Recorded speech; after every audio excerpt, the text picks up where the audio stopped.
Now, it's a real honour to be here today. The BCC does hugely important work with its members, very valuable work, and it's a strong, respected voice for all of you at the highest levels of government and in the media. I'm also personally delighted to be working with an organisation which has such strong female leadership at the top, which is hugely important, as you all know, in today's changing workforce. We need to harness the talents of all our colleagues. There's a real war for talent on at the moment, and that has to include women at all stages of their lives and careers, including raising children and indeed going through the menopause. Don't worry, any women in the room, the temperature is going to be cool. That is like a prerequisite for me doing any of these gigs, I can rest assured. Now, I also want to pay tribute to all of you in this room and the hard work that you and your colleagues do for this country. Businesses of all sizes really are the lifeblood of our economy and the bedrock of our communities, providing jobs, opportunities, stability, livelihoods, and really important services. And I think sometimes in our commentary and in our politics, we forget that point. When politicians talk about the aspirations they want for a good society, you as businesses are the only people that can really help them deliver that.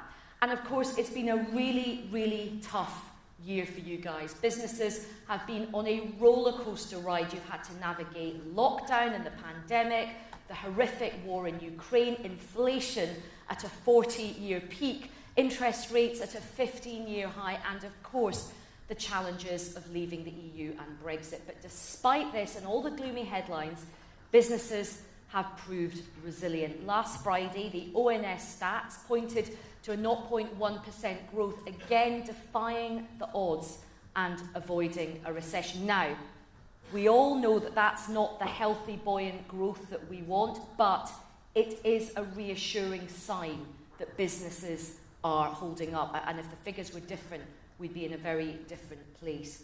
Now, today, the BCC has brought together its UK and international chamber network alongside a really terrific lineup. And this, of course, is a subject close to my heart. It's a really, really important time to be gathering in terms of the political landscape, a really critical juncture. We've just had these fascinating local elections across England, and of course, we're now very much pitch rolling towards the next general election. And we all know that what happens at the ballot box very much affects what happens in your businesses and your bottom line. It's really important at this next general election that your voice is heard, and now is the time to do it. So, as well as having top business leaders, I'm delighted that we've got key political figures from the government and His Majesty's official opposition here to speak to you, and do take the chance to ask them some questions. Now, the aim today is to focus on how to channel a can-do attitude and determination into building British business. Now, this conference is going to focus on 4 key pillars to do just that: skills, trade, economic growth, and the green innovation. Now, there are going to be 4 breakout sessions, and if you haven't already done so, please sign up to the 2 which interest you the most. And this leads me on to a very important bit of admin: the Global Annual Conference app. There's always an app, isn't there?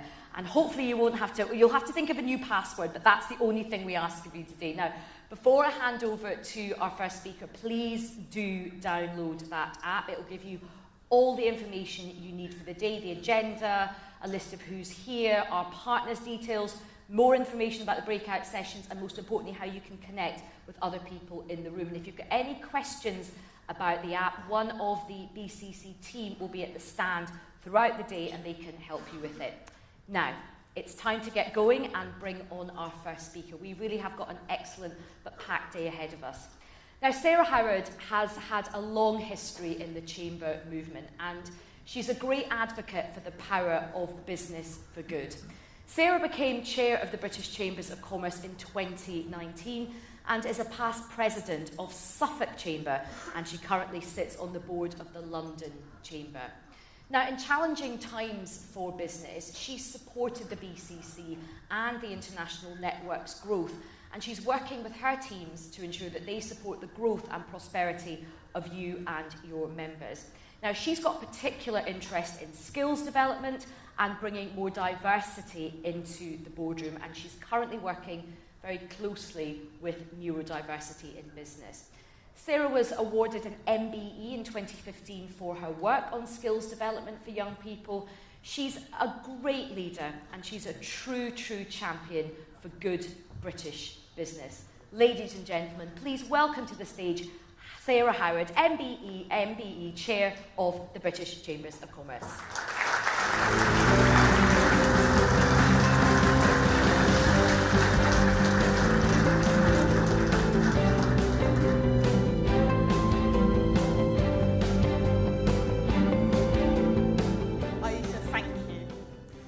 Thank you for such a warm welcome, and thank you for comparing us today.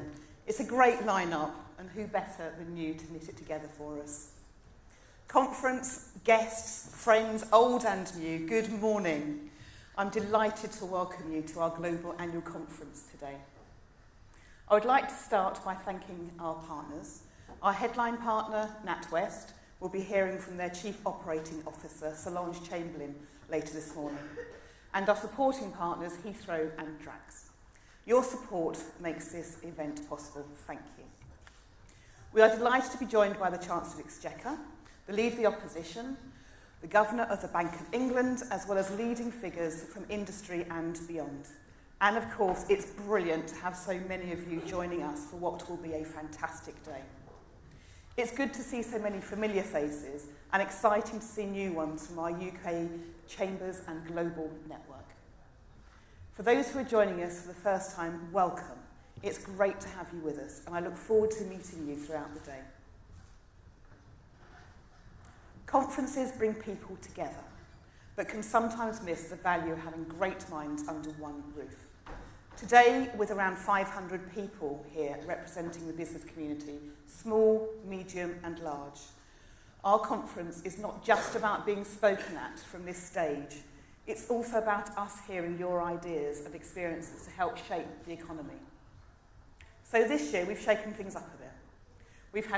We've limited the numbers of keynote speakers, and we'll have no panel discussions. Instead, we have 4 breakout sessions covering skills, economic growth, green innovation and trade. It's your experiences and insight that we take to government for change, and we all know that change is needed. I look forward to seeing the outputs. Many of you here today are already part of the Chamber network and know the benefits it brings to you, whether that is voice, business support, or connecting you with businesses domestically and internationally that are seeking opportunities or face similar challenges. I run a business, a software company based in Suffolk, and I joined the Chamber back in 2008. So I have personally seen these benefits as a business owner, a member of my local chamber, and even more so as chair of the British Chambers of Commerce. After my visit to Newport tomorrow to meet one of our Welsh chambers, I will have visited chambers and their members in each of the 4 nations this year, as well as meeting with the Irish Chambers and the Taoiseach in Dublin and attending COP27 in Egypt. No matter where I visit, I'm continually energised by the opportunity to meet and speak with different businesses wherever they are, whether an international renowned exporter or a small business supporting their local community. We are a network created by business for business, building a local, national and international collective that every business, regardless of size, sector or location, belongs. I know the BCC team, chambers across the network and the businesses we interact with every day are working tirelessly to achieve our shared goals. These shared goals are clear to me. It's tackling the big challenges of business where we want government to go further, whether it be lack of skills and the 1 million open job vacancies that need to be filled for businesses to operate at full capacity. Britain becoming truly global by attracting new businesses onto the shores from across the world and trading goods and services with minimum friction. Getting the economy back to growth by ensuring businesses have the right environment to grow themselves. And of course, leading and aspiring to be a global leader in green innovation. These are the issues we are discussing today, because these are the issues that come up time and again for British business, and these are the issues we need to solve together. I could talk all day about our collective work on behalf of business, but I think there's nothing better than hearing directly from our network, so I will leave you with a short video.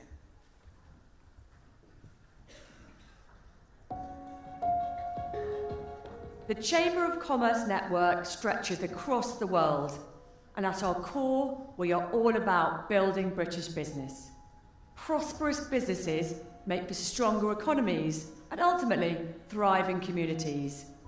And the Chambers of Commerce are found at their heart. Our roots are local, our voice is national, and our reach is global.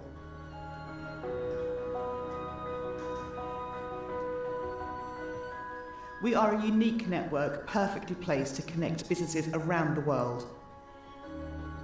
Our chambers stretch from Malta to Malaysia, from Ecuador to Estonia. We have connections in over 75 markets globally. People in the world are linked through business, and we know that importing and exporting is a vital element in a thriving global economy. As Regional Managing Director for Hays in Southern Europe, I know that being a Chamber member gives us access to markets across the world. So as an international bank, Standard Chartered really values the good relationship we have with chambers across our global network. And the British Chamber of Commerce in Hong Kong is one of the largest international chambers, and we sit at the very heart of business in Hong Kong. Becoming International Chamber of the Year has allowed us to celebrate the achievements of our members. We have a big milestone this year. Our chamber will be 150. During my 30 years here, I have witnessed huge transformations and changes for business. As the voice of British business, we have strong, trusted connections with UK and international governments and leaders. Our Chamber Women Initiative supports and champions inspiring women in communities across the world. We're helping businesses rise to the climate challenge, and I'm proud to have been involved in COP events on the world stage. Chambers unite for a greener future. Together we drove a global campaign that unites British chambers across the world. We're the UK's most wide-reaching business network, with accredited chambers all over the UK. We have a voice at the highest levels of decision-making. We work in partnership with chambers to strengthen and grow their local communities. We have unparalleled reach across the nations and the regions of the UK, representing businesses in every sector from manufacturing to hospitality and tourism. Our mission is to represent UK businesses, their interests and priorities to the government, devolved nations and all political parties. The Windsor Framework that was signed earlier this year was a momentous moment. I'm proud that Northern Ireland Chamber was at the centre of those discussions around what mattered to business and in seeing those joint solutions come forward. We're so proud to have won UK Chamber of the Year, which reflects all the support that we've given to our amazing membership. Our Chamber's circular Glasgow network is now 7 years old and has been helping our members adopt circular strategies as part of their journey to sustainability. We work with government to drive policy change to create a better business environment. Our strategic partnerships, such as the one with the Open University, allows us to harness expertise, data and insights and thought leadership in priority areas. Here at NatWest, as the biggest bank for business in the UK, we are proud to be working with the British Chamber of Commerce to support British businesses. So yes, we have international reach and national influence, but most importantly, we are embedded within local business communities. At our Chamber, we work with public and private sector, academia and healthcare providers. We bring these different groups together to create a flourishing local economy. We provide practical support to help all businesses trade and prosper locally, nationally and internationally. Here in Coventry and Warwickshire and across England, Chamber LSIPs are transforming the local skills landscape, bringing together employers, training providers and funders to plan for the workforce skills we need now and for the future. Our network is one of a kind. We are truly connected from our grassroots up. We are a local, national and global force. We are the Chamber Network, where business belongs.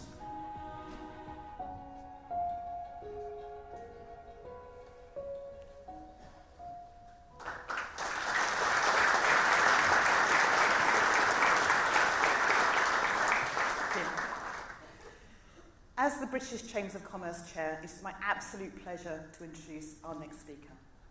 I appointed Siobhan 2 years ago, and it was clear to me in the interview process, and even more clear to me now, that she is a leader for business being a force for good and thriving communities. She has built her experience by working in the big corporate world, running her own business, and becoming a leading figure for business in government. She joined us during lockdown and has fast become a leading voice of the network and its members. My board and I share her vision, and we have formed a brilliant partnership. It's time for her to tell you more, so it's with my greatest pleasure I introduce the British Chambers of Commerce Director General, Siobhan Baillie.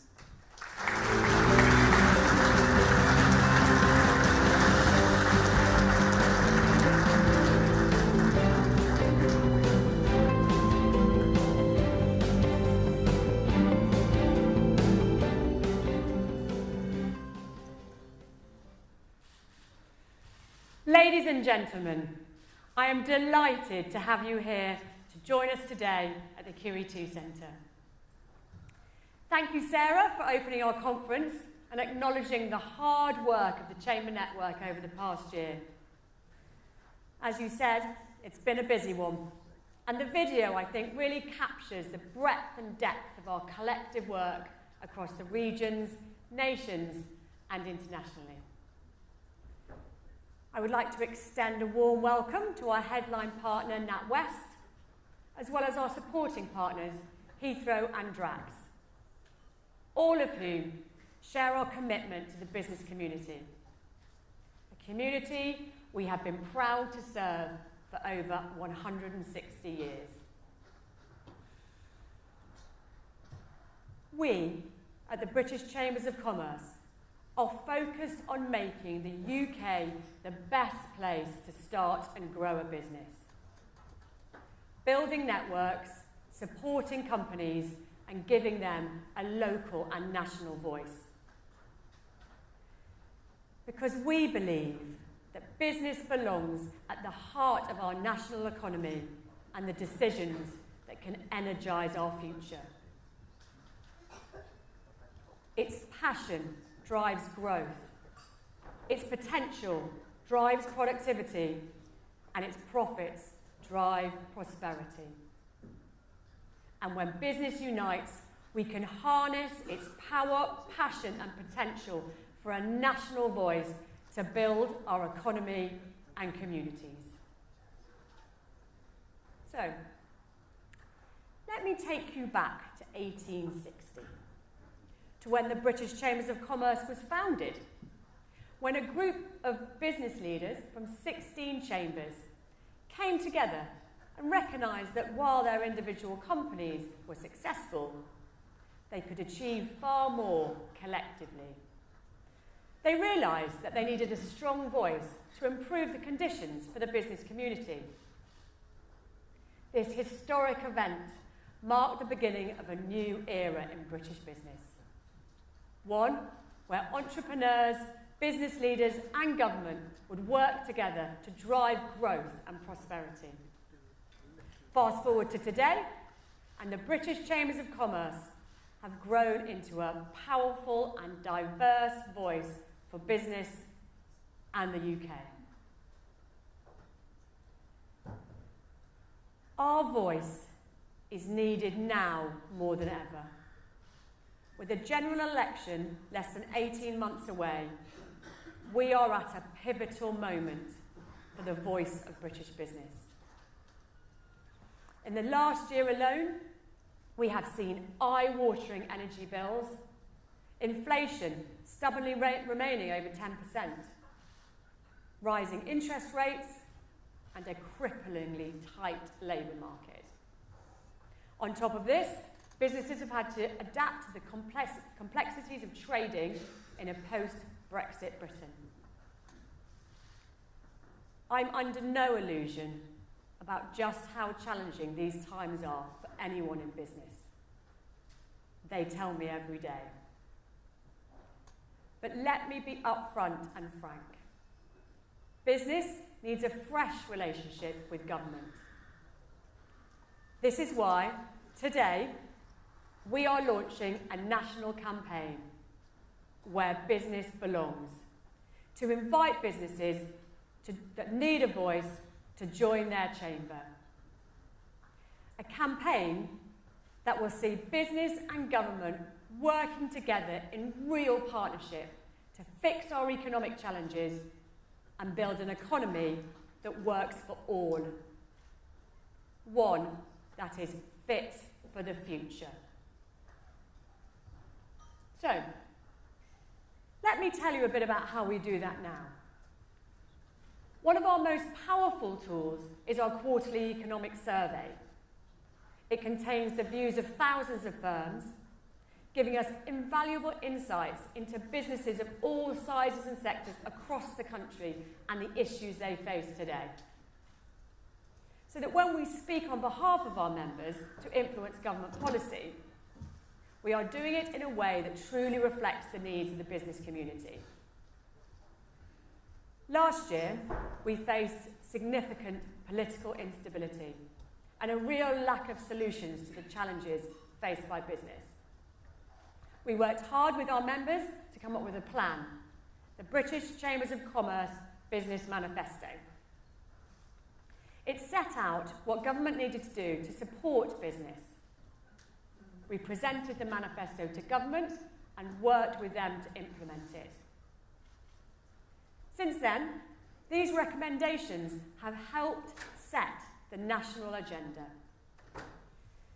The introduction of vital energy support to get businesses through the winter, increased investment in childcare to bring parents back into the labour market, the reversal of national insurance contribution increases, and, working with our Northern Ireland Chamber, we played a role in delivering the Windsor Framework. Policies that deliver for business. We have the ability to work with government and the opposition to shape vital national policy on the big economic issues impacting businesses. That's our job. As Director General, the best part of this job is travelling the country, meeting the chambers and their members. And they are inspirational. Last Easter, I saw the power of the chambers in action when I visited the Inverness Chamber and met the Cromarty Firth team. The Chamber was working hand in hand with local organisations to bid for the first green free port in Scotland. The team won the bid, and the green port infrastructure will now deliver a pipeline of renewable energy projects, creating more than 15,000 jobs in the Highlands, with a further 10,000 jobs across the UK. Earlier this year, I travelled to the University of Reading to see the fantastic work the Thames Valley Chamber are doing, driving inward investment into the UK creative industries. The Chamber worked in partnership with the Department for Business and Trade to support the university to develop a major film studio and creative media campus, Shinfield Studios. This will be a state-of-the-art facility that will not only attract major Hollywood productions, but create 3,000 new jobs and deliver over £500 million to the economy every year. And last month, I visited a business called Paragraph at our Cambridgeshire Chamber. This is a business that has developed a microchip made of graphene. It is 10,000 times more conductive and uses 1/10 of the energy of a normal chip. World-beating IP, developed by a company that has chosen to grow and invest right here in the UK, despite many offers to move abroad. These are just a handful of examples. I could share thousands more. Every day, we see inspiring examples of firms defying the odds, using their can-do, solution-orientated attitudes to push for prosperity, even when they are up against it. I want to take you back to Newcastle upon Tyne 200 years ago. At that time, the boats used to come down the River Tyne into the city to get unloaded by the merchants. As the boats got bigger, they couldn't get all the way down the river, so the merchants had to travel out of town and unload the boats, which was, of course, costly and inefficient. Now, the reason they couldn't get their boats down the river was because there was a small rocky island in the centre. So the merchants of Newcastle clubbed together and they put their money in a pot. And what did they buy with their money? They bought dynamite. And they blew up the small rocky island so the boats could come all the way down the Tyne and into the city. They saw a problem, they came together, and they fixed it. That is the power of the collective in action. And today, we all need to work together to make the UK the best place to start and grow a business. And we want to grow and scale our community. Whether you are an entrepreneur with a great idea who doesn't know how to get it off the ground, or an international firm looking to invest in the UK, the Chamber of Commerce will help you find the answer wherever you are. As a member of the British Chambers of Commerce, we are part of your community, and you are part of ours. This means there is always someone to call, and someone will always be there with the expertise to tackle your problem. A diverse membership means we can tap into the minds and experiences of a huge range of members, from tech startups to global multinationals. We are for every business. A steady hand with credibility on the big challenges, and the convening power to bring business together to find solutions. And so, today, we are calling on businesses of all sizes across all sectors to work with us to tackle 5 of the biggest challenges and opportunities the country is facing right now. The digital revolution, people and work, green innovation, global Britain, and the future of our high streets. Let me start with the digital revolution. Look at the changes being delivered by generative AI. What previously took years is now only taking days or even minutes. We need to be ready for the pace of exponential change. At the Chambers, we're led by one of Britain's true digital pioneers. Our president, Martha Lane Fox, has been at the heart of digital innovation, both as an entrepreneur and a policy shaper. As we move forward into an increasingly digital age, it's vital that we answer the crucial questions that firms are asking. How can we use AI to revolutionise the way we operate? What policies can help us embrace the benefits? And how can we safeguard against the negative consequences and ensure no one is left behind? That's why we urgently need to work in partnership with government to identify the solutions and redesign our future. The second challenge is people and work. We have over 1 million vacancies across our economy. 80% of businesses looking to hire staff are facing real challenges. How are we expected to grow the economy without a real plan to fill these jobs? We can achieve this through long-term investment in local skills improvement plans, already led by the Chamber Network, by taking a pragmatic approach to immigration policy that ensures the shortage occupation list reflects the reality on the ground, and supporting people to get back to work. Third on our agenda is green innovation. As chair of the advisory group on business for the Climate Change Committee, delivering net zero is a goal close to my heart. The UK economy was the first major economy in the world to legislate for a binding target to reach net zero emissions by 2050. And businesses must play a leading role in tackling that shared environmental ambition.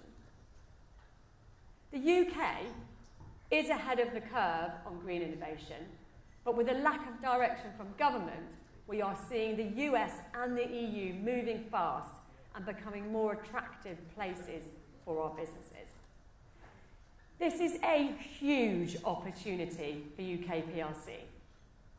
New global markets for low carbon products and services will be worth an estimated £1 trillion to the UK by 2030. Let's not turn our back on that. The fourth challenge centres on Britain's place in the global economy. Post-Brexit, the UK is figuring out its economic role in the world. Both exports and inward investment are facing growing competition. But it's a problem we are well placed to solve. Only 10% of UK businesses export. 60% of Chamber members do. And that is because we know how to find opportunities and partners all over the world and give businesses the tools to break into new markets. We are also working to ensure that the UK continues to be a great place to invest, so that when global boards are deciding where to put their money, they see in the UK the conditions, the talent, and the access to finance that makes it one of the best places in the world to grow a business. And finally, the fifth challenge we are taking on is the future of the high street. A bellwether of our British towns and cities, the high street is in a constant state of flux. The continuing rise of online shopping, altered working patterns, and the cost of living crisis have hit our places hard, leaving many shops derelict and creating ghost towns in our communities. We need to bring them back to life. Planning, business rates, and devolution may not be a conversation starter at a dinner party, but they are by far the most important conversations for our chambers. If we want to revive our towns and cities, we, the business community, need to be a leader in this process of change, not a follower, and shape the future of Britain's communities.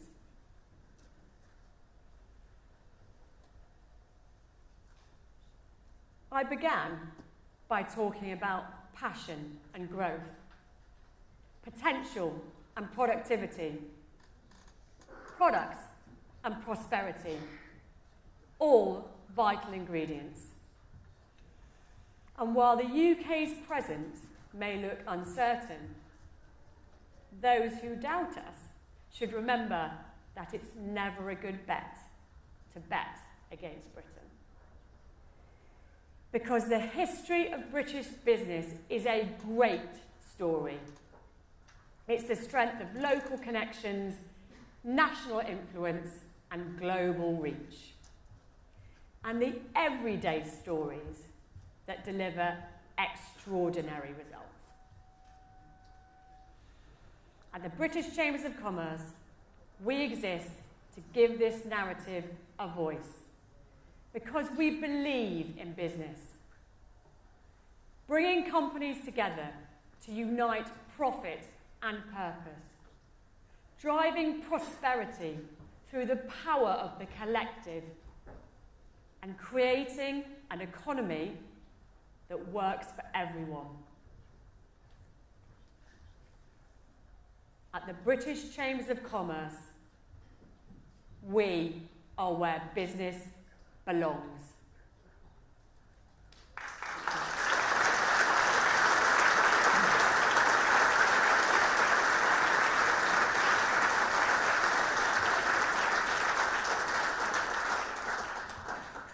Thank you. And now for our next speaker. So, before turning his hand to politics, he was also a business owner, and in 2005 became an MP for South West Surrey. Since then, he has served and led in numerous departments across government, including Health and Social Care, the Foreign Office, and now the Treasury.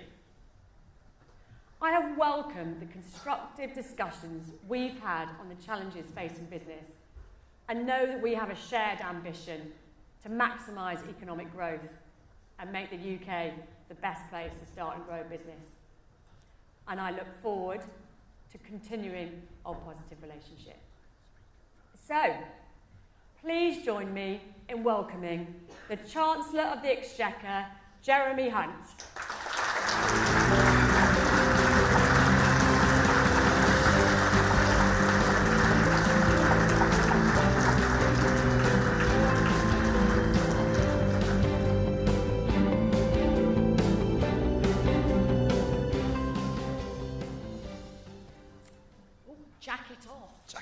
Yes, down to business. Down to business. Shirt sleeves rolled up.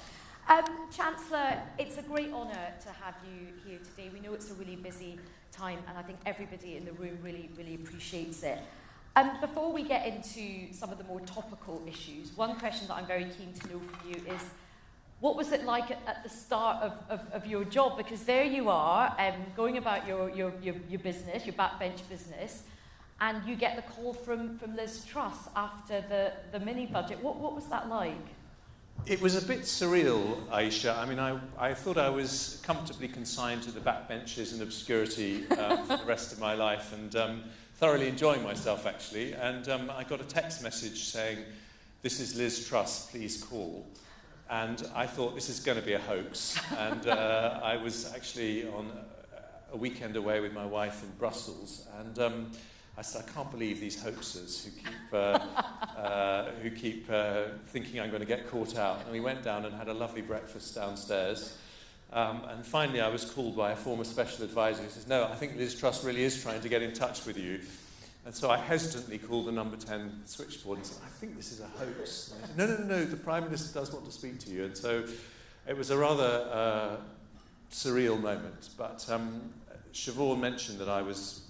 I come from a business background. I set up and ran my own business for 14 years, and before I came into politics. And there is no greater privilege for someone who has been through the hard graft of setting up a business from scratch and going through all those challenges than to be responsible for our economy and for trying to make life easier for other people who go on the same path. And so even though there had been a lot of turmoil after that mini-budget, was it a really easy decision to make, or did you have to sort of weigh it up? Because, it was a lot to come in and deal with. There were some immediate decisions which were difficult, but quite obvious, because we had to stabilise the markets, and those were the decisions that we took in a few days. The autumn statement that followed was not easy. I mean, I'm a Conservative, and in order to bring down inflation and to restore stability, we had to cut spending and increase taxes. And those are very, very difficult decisions for any Chancellor to take.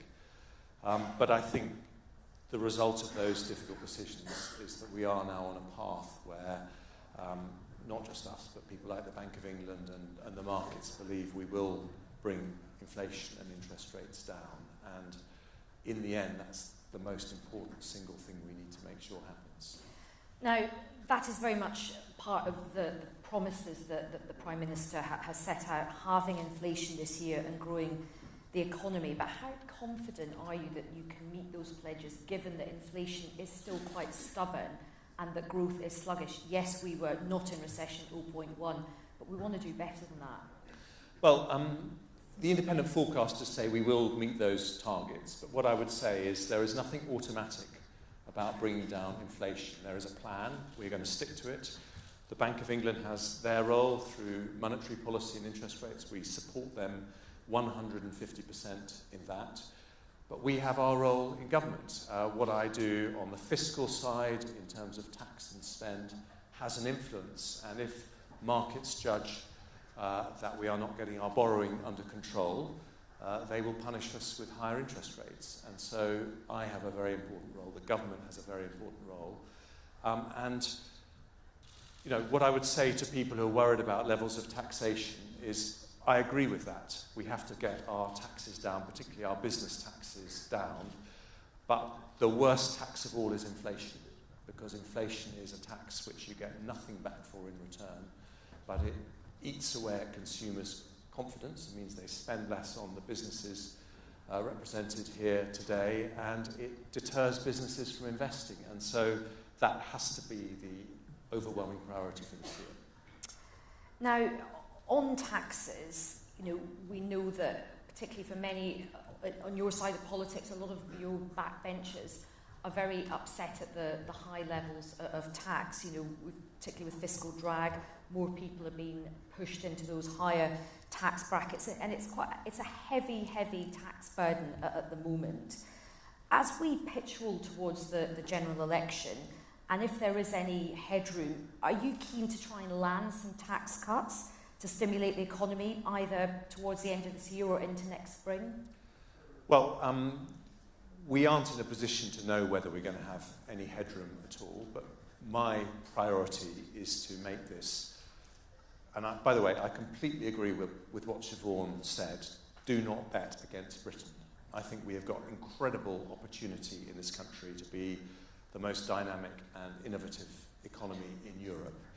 And part of that is to have competitive business taxes. And so I made it very clear in the budget that my priority, I've introduced, I mean, if you look at the two big challenges facing people in this room, and we've listened very carefully to what people like Siobhan have said, to expand, businesses want to know that they can recruit the staff they need. So we had an entire budget focused on labour supply, of which childcare was the biggest single measure, but there was big measures on, for example, people with disabilities who are much more able to work than they have been in the past because of the ease of working from home, which is a big change. So we've been thinking a lot about labour supply. But the other thing is business investment. And we've introduced full expensing. We're one of only 6 countries in the OECD, that's the advanced economies, 38 countries in total. No other major European country has full expensing. That makes us, in tax terms, the most attractive large European country to invest for capital. And that's something that everyone is saying really matters. They want us to make it easier for them to invest and grow their businesses. And those, that fully expensing, is that something you'd like to see continued on Absolutely. a long-term basis? I want it to be permanent. We've introduced it for 3 years, but we made it very clear that it is a priority to make it permanent as soon as we can afford to do so. But that means that, you know, in this country, if you make an investment this year, in next year's tax bill, you reduce the taxable amount chargeable for corporation tax by the full 100% of that capital investment. We have lagged France, Germany and the United States in terms of our business investment for many years, and that feeds through into our productivity, and we need to increase that. And this is one of the ways that we can support additional investment by businesses. It helps all of you grow your businesses, and makes it easier to make those capital investments in IT, plant, machinery, all the things that are going to make you more efficient in the future. Now, another thing that Siobhan mentioned, and I think this is something that a lot of people in the room feel very strongly about, is of course the skills in the labour market at the moment. Now, we're expecting some quite high immigration figures, which will of course combine legal migration plus refugees, and we don't know the exact figure, but it is expected to be high. Now, the OBR says that much of our growth is dependent on migration, and lots of work visas are being issued to help plug these skills gaps. But there's still a lot of political pushback, even from some members of your cabinet. We've seen this conference as well taking place over the last couple of days. Many people in your party and in the cabinet saying, no, we have got to have lower immigration figures. Where do you stand on this? You know, many people in this room will say that we have got to have migration coming in to fill those labour gaps. Or do you think we should be aiming for much lower figures? Well, the Brexit decision, whichever side of that debate you were on, was a decision to change our economic model towards being a high-skill and high-wage economy. And I think that's something everyone instinctively supports. And it was a decision to move away from being an economy dependent on unlimited low-skilled migration. So we've got about 1 million vacancies in the economy at the moment, according to the labour supply figures that came out yesterday. And we have about 7 million adults of working age who are not in work. So what I was doing in the budget was going through the 4 groups of people who are not in work. We've just talked about long-term sick and disabled. That's about 2.5 million people. Around a quarter of those say they would like to work. We also have 1 million people who are unemployed without any sickness or disability. So that group alone could fill the vacancies. Then there's 600,000 parents of under 5s, many of whom have been prevented from working by high childcare costs. The budget will reduce their childcare costs by up to 60%. And then there's the over 50s, some of whom have been pushed into early retirement by the way the pension tax works, and we've put forward a solution to that. So what I'm trying to do is to make sure that our businesses can find the labour that they need in order to make sure that recruitment isn't a problem. We will, at the margins, always be pragmatic.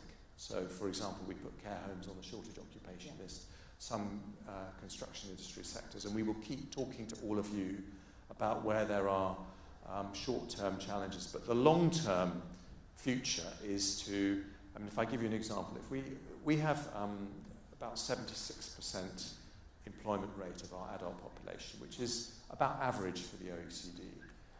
If we had the employment levels they have in Holland, we would have 2.7 million more people in work than we currently do. And Holland has a higher GDP per head than we have. So what we need to do is to tap into the incredible potential that we have at home, at the same time, and as we make that journey, to be sensible and pragmatic about the immigration requirements where there are particular pressures. And the point you make about investing in the workforce that aren't active at the moment is a really important one. But that definitely will take time, and that involves a lot of partnerships with, you know, FE colleges and the likes to try and move those people into work. But given that we know that this debate is very political at the moment about immigration, can you send an assurance to the members in this room that you will bang the drum for their needs at the cabinet table, even when there are dissenting voices, and say, look, it is important for British business to get the skills they need. They can't wait sort of 10, 15 years. They do need those skills now. I don't need to bang the drum because the government is completely united on this. If you look at what's happened since the Brexit vote, since we left the EU, since we left the single market, the government has been pragmatic when it comes to immigration requirements. But we also want to work with you to be better at tapping into the potential that we have at home and to help you make sure that, for example, you don't lose valued employees when they have young kids. Or women who go through the menopause. Or indeed that, or older people who might have a back problem that prompts an early retirement when actually they'd rather carry on working. So I think this is a collective effort to boost or to make sure that we all remove the barriers to work for people who want to work. And one of the big removals of barriers which came out of the pandemic has been working from home. Again, it's become quite a divisive issue. Where do you stand on that? I think it's something that... So I'm just going to give myself a little bit of water. Thank you. I think it's something for businesses to find their own way through. There are some very exciting opportunities created by the fact that we've all learned to use Zoom and Teams for meetings. Actually, one example is childcare. So, it's not now the case that someone who has a baby needs to be completely out of contact for years and years. But they have to have their baby on the Zoom call. That's the joy of the Zoom call. And we all accept that, and it's absolutely fine. So it gives lots of choices. If you have a disability, it gives you the chance, and you have a mobility issue. You're in a wheelchair. A decade ago, there was a presumption that you wouldn't be able to do lots of jobs, which we don't now need to have.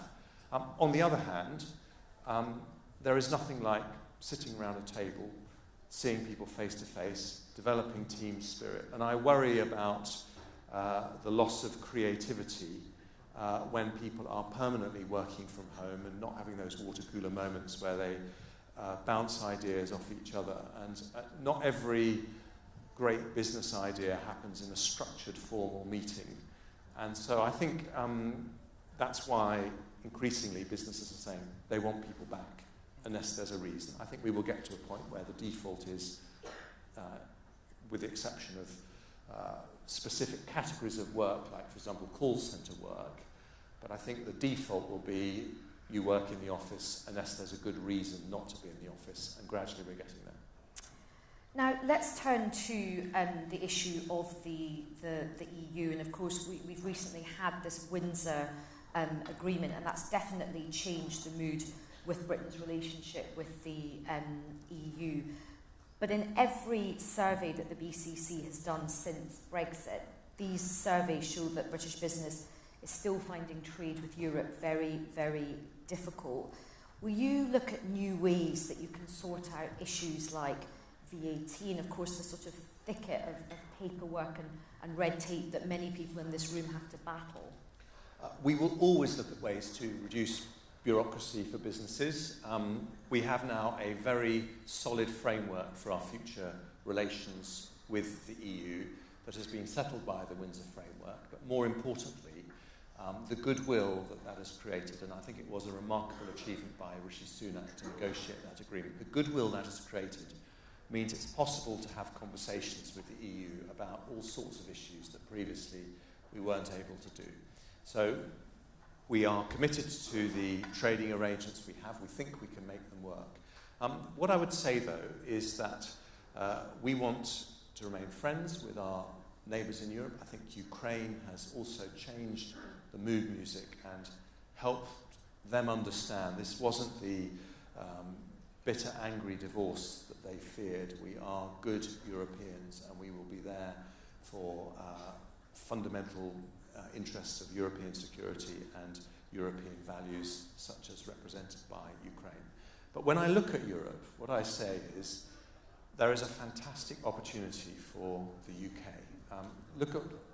Just on the very narrow issue of Brexit, we've grown faster than Germany since the Brexit vote, and the IMF forecasts that were published in Washington last month say that from 2025 they're predicting the UK will grow faster than France, Germany or Italy. So we are absolutely weathering the change in economic relations that Brexit represents. You will concede that it has been tough for a lot of people in this room, and it has been tough for a lot of British businesses of all sizes. Any change in your trading relations with your biggest trading partner presents challenges, and the people in this room have also had to deal with the energy price shock, biggest since the 1970s, the pandemic. It's been a period where there have been lots of big things that have been very challenging for businesses to deal with. But the bigger picture is that we have an opportunity now to become Europe's Silicon Valley. If you look at the industries that the UK is doing the best in, they are the industries that are growing the fastest and are going to grow the fastest over the next 10, 20 years. So I'll just give you some examples because I want to reflect some of Siobhan's optimism about our long-term prospects. I know it's been a very, very difficult period, but life sciences, we have become in the last decade Europe's biggest life science industry. We provided one of the 2 big vaccines in the pandemic, the biggest treatment, dexamethasone. This country probably saved more lives across the globe than any other because of our science and research. Technology, I obviously care about this because I was a tech entrepreneur myself, but France has 36 unicorns, Germany 63, we have 144, more than double France and Germany combined. So we are doing extremely well, and Google just announced that they are centering their global research effort on artificial intelligence in London. Clean energy, second biggest renewable sector in Europe. We now get 40% of our electricity from renewables. We've become Europe's largest film and TV sector over that period. We have great strengths in advanced manufacturing. So I'm not saying, let's be absolutely clear, that we are Europe's Silicon Valley. This will be hotly fought over. But I think if you look at our track record and what we've achieved, if you look at the fact that we've got a very strong higher education sector, a very strong financial services sector, this is an opportunity for us. And that's why I think we can be confident that we will have tremendous growth going forward. But it's up to us, as every business person here knows, it's up to us to make the most of that opportunity. Now we're just about to go to some questions. We're going to have some press questions and then we'll take a couple of questions from the floor. So do get ready if you've got any questions. And just before I hand over to the press, just one final question from me again on the B word, Brexit. A couple of nights ago, the godfather, the architect of Brexit, Nigel Farage, was on Newsnight and he said that Brexit had been a failure. What do you say to that?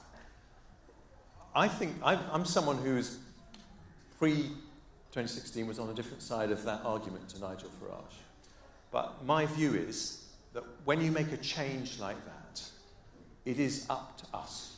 It is our choice. Now, if you look at the changes that Brexit has brought about, the one that's most significant for the people in this room as an opportunity is the fact that we have total regulatory autonomy.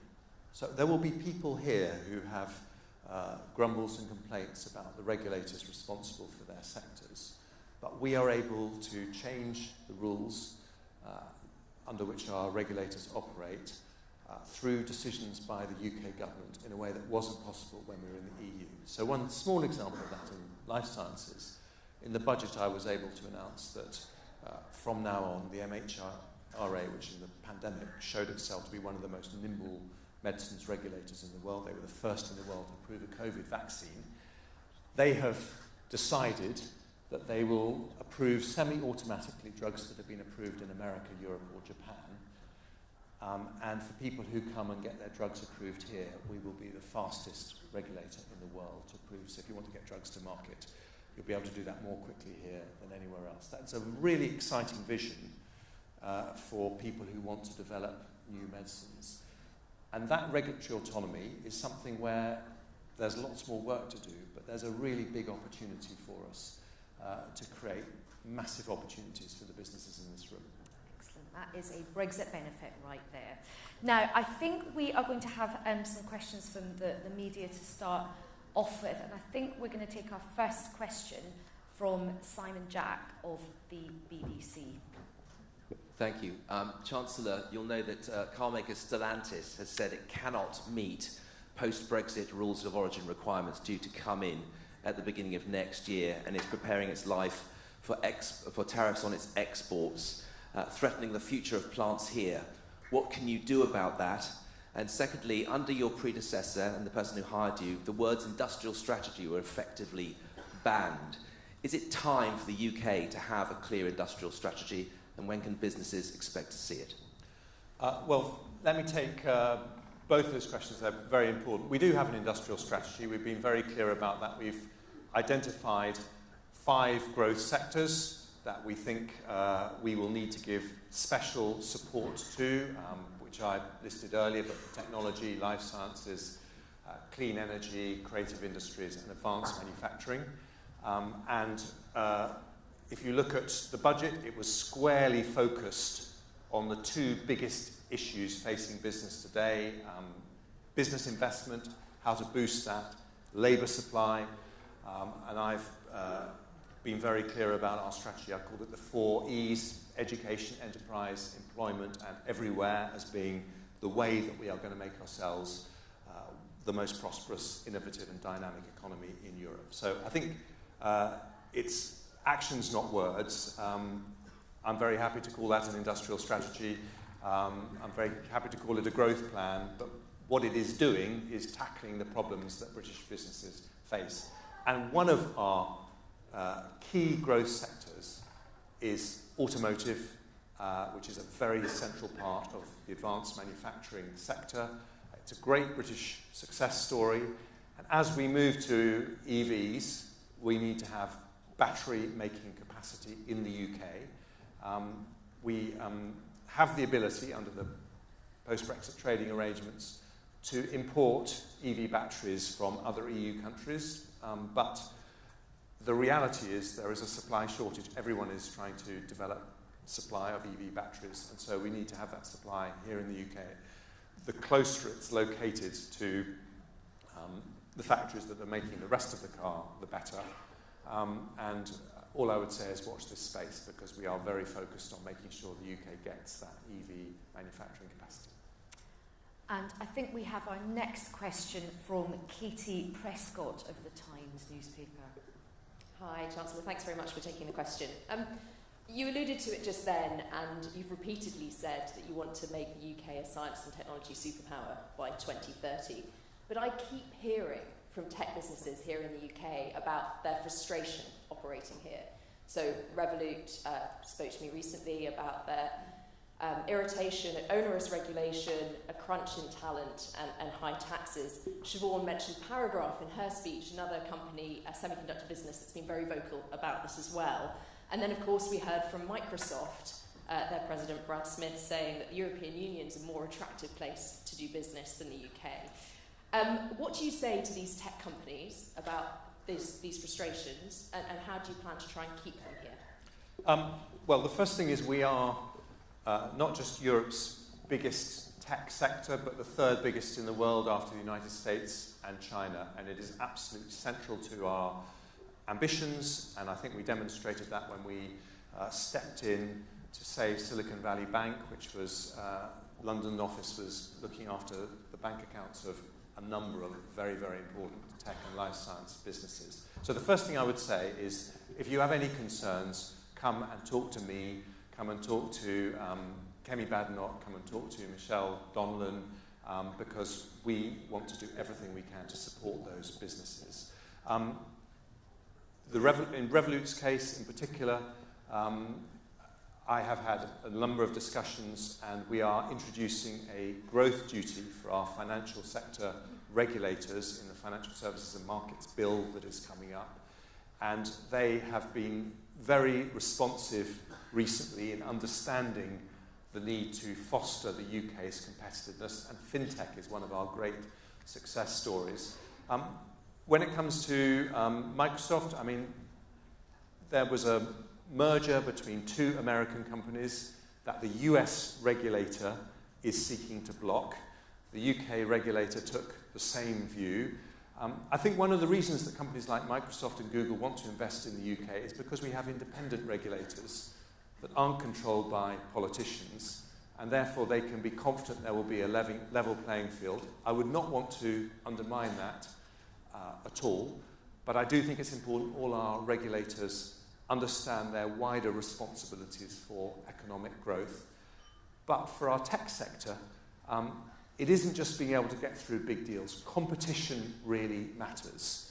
And if we can have the highest levels of competitive intensity, in the end, that's what will make this the most exciting place in life sciences, technology, clean energy, all those other sectors.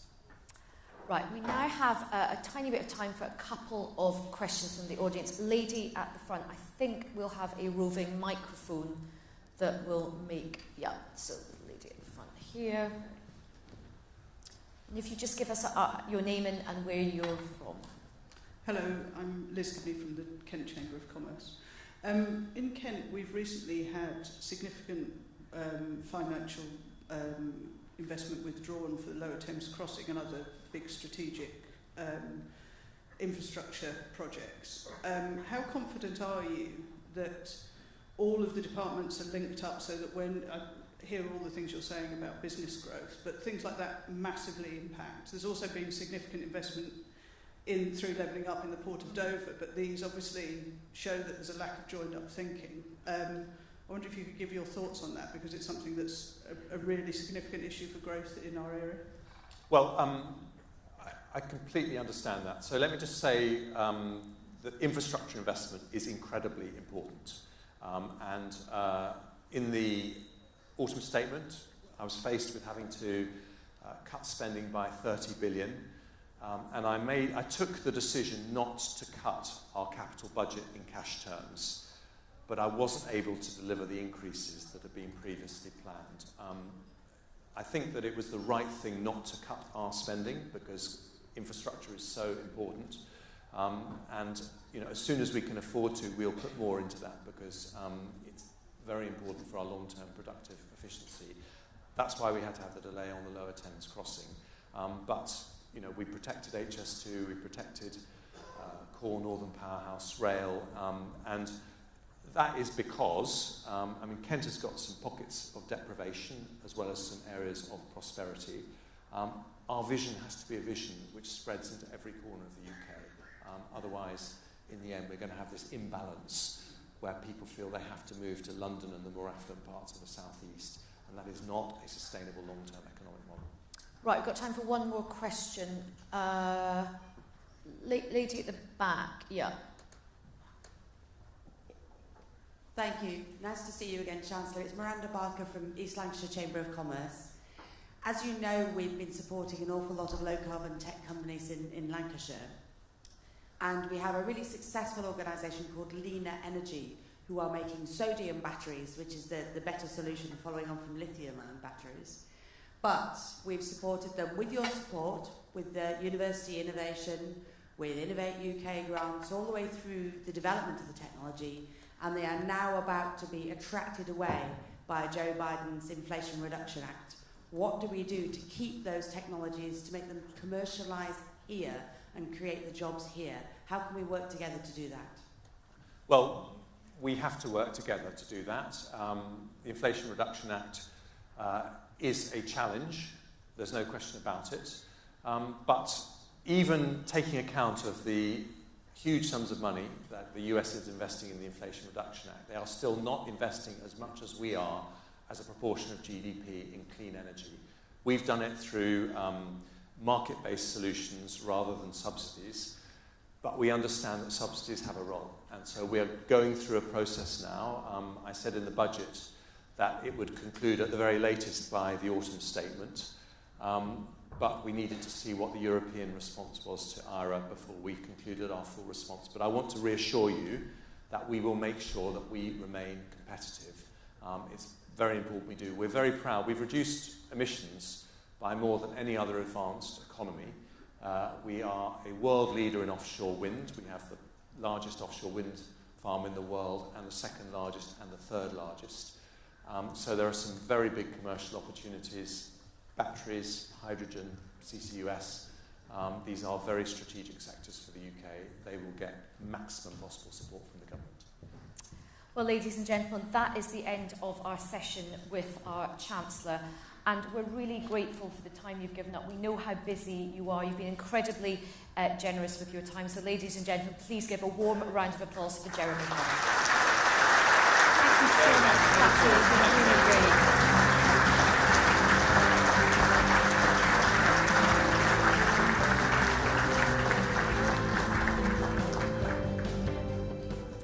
Now, Now, today's conference has been supported by some of the British Chambers of Commerce's key partners and is headlined by NatWest.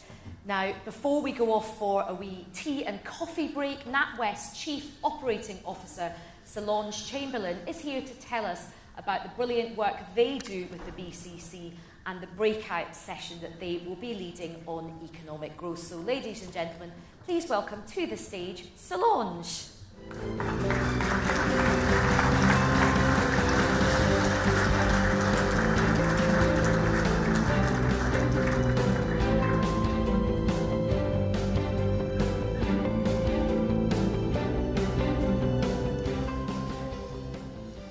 Good morning, everyone, and thank you very much, Aisha. It's a privilege to be here with you for the second year in a row and to follow the Chancellor and Siobhan on this stage with you all. I've been told I've got 5 minutes before the coffee break to discuss building British business, so no pressure, and I'll try and hit as many points as possible.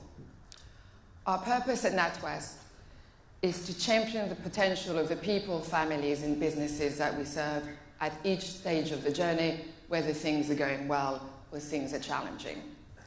As the largest bank for business in the UK, I cannot think of a more important, mission-critical thing that we could do to help you, and it also means that our fortunes between NatWest and you, our customers, are intertwined. I won't go into and revise the discussions had earlier today around the current economic environment. I think the best way to sum it up is probably the word perma-crisis. We seem to be experiencing 1 in a 100-year event at an increasing speed. And I can't think of a time when businesses have faced such a series of unprecedented crises and experience a squeeze on their margin that has not been seen for over 25 years. Businesses first have to survive COVID. And again, I'd like to thank everyone in my business, but also the collaboration across people in this room, the government, politicians, regulators, in having had the ability to support businesses quickly and at pace at this time. But as soon as that was overcome, you then had to face rising costs, supply chain disruptions, labour shortages, inflation, and higher interest rates. Different businesses of different sizes, in different sectors, in different regions, have been impacted differently. And it has been great to see the overall resilience that there has been. However, we're very conscious that more challenges lie ahead. And again, I'm very proud of all the work our colleagues have done. And we've been able to perform over 700,000 financial health checks to make sure we're there by the side of businesses and helping foresee what can happen. But we appreciate that it's tough and no respite likely to come soon. But time awaits for no one, and there are great opportunities ahead. Some of our colleagues did some analysis, and we think there's over 140 billion added value to the economy by 2030 that businesses can provide. That equates to roughly 3.2 million new jobs. However, for those businesses to capture those opportunities rather than for them to become challenges, they need support to scale, grow, and become the best that they can be. And finance and the provision and availability of finance is clearly key to that, but it is not sufficient. We hear from businesses and they need support, advice, and help to connect in the local community. This is why at NatWest, we have a network of 14 accelerator hubs all across the UK, where we work with entrepreneurs, provide them support, and recently launched a high-growth proposition because we realize the challenges of not just starting and having a successful business, but really being able to scale it. And I think the ability for the ecosystem and everyone to come together all across the various regions has led to many success stories. And as I've said at the beginning, everything to get to those opportunities is a team sport. And it requires collaboration from the financial sectors, but also from the chambers, from industry, from bigger businesses, and also from the government to the regulator, so we can provide that holistic package to help you succeed, which will mean the UK will succeed. To take climate as an example, a topic very close to my heart, and hopefully we all agree it is the right thing to do, full stop, but it is also a massive growth opportunity, and you heard some examples referred to earlier. Finance, again, is key, but when we speak to customers, the customers want to do the right thing, and they want to do the right thing more and more despite all of the other challenges. But access to knowledge and data are proving big barriers. This is why 12 months ago, again in this room, we launched a tool for everybody, whether you're a customer of NatWest or not, free of charge, that helps you from little information, estimate your footprint, and indicate some action that you can take. Again, a lot of them are win-win. So I'm sure you all agree, given the audience in this room, that those challenges and the unlock to the opportunity won't happen and won't be down to just a few decision makers in London. It will be driven by the businesses, including the chambers, in every region of the UK. Which is, and again, going back to climate, it's amazing when I look at the stats that actually we see more business and startup creation outside of London than in London over the last 18 months, which is again testament to how different regions and different industries are operating more broadly than the South East. This is why, again, our hubs, but also having relationship managers that are embedded in the community and the ecosystem, who can spend time with you and support you, is something we believe extremely important, even as we support it by digital solutions to make everybody's lives easier. We also launched the SME Task Force alongside the BCC and other industry groups, and again, we have been launching that not just in London, but across the region of the UK. I think my 5 minutes are up, so I'll say thank you very much. I look forward to seeing many of you later today as we have a panel discussion with some brilliant attendees to talk about building British businesses. So please do register, it's at 1 p.m. And I hope you enjoy the networking break.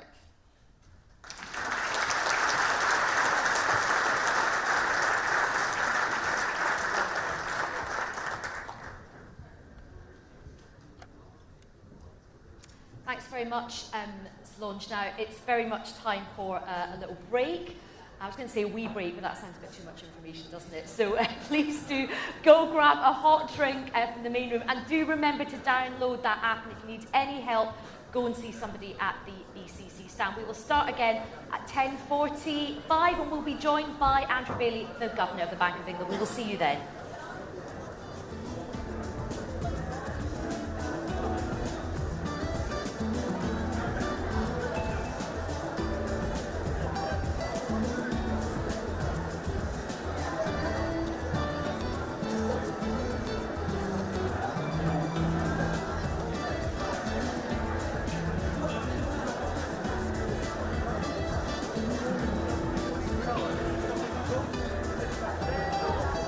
Yeah.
Yeah, so I work for Amazon as well. This guy who companies work for. How long have you been with GA? Oh, really? Wow. Before that, what were you doing?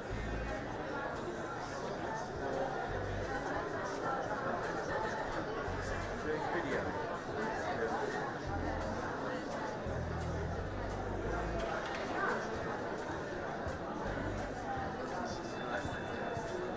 So, where are you going with this? Where are you taking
Ladies and gentlemen, please welcome back your compere, Aisha Hazarika, MBE.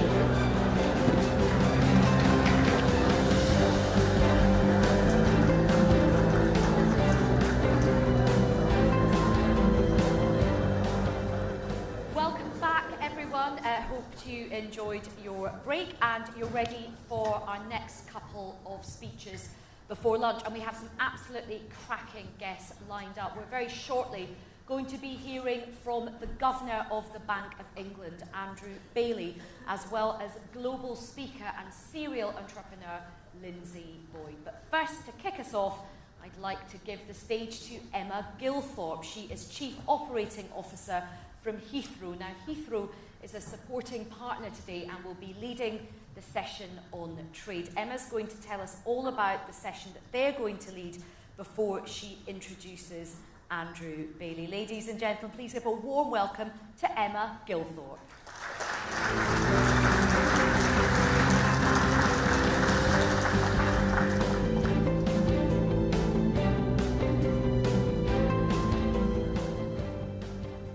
Hi everyone.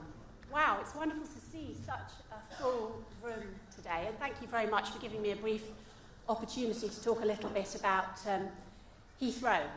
So, the theme of today's conference is building British business, which of course is more important than ever as we seek to recover from COVID and also through this very high inflationary period.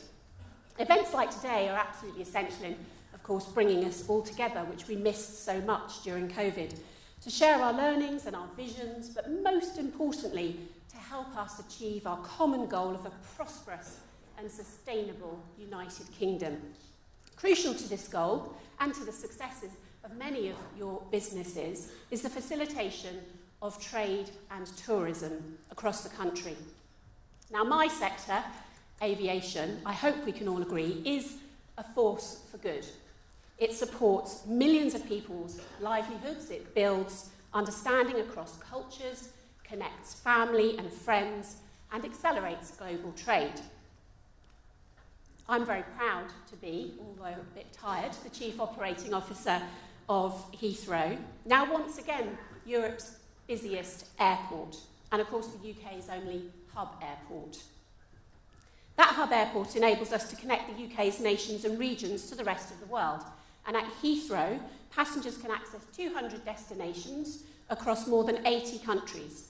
And we're only one of a handful of international airports to offer this level of long-haul connectivity, including to emerging economies in the BRIC and the CPTPP nations.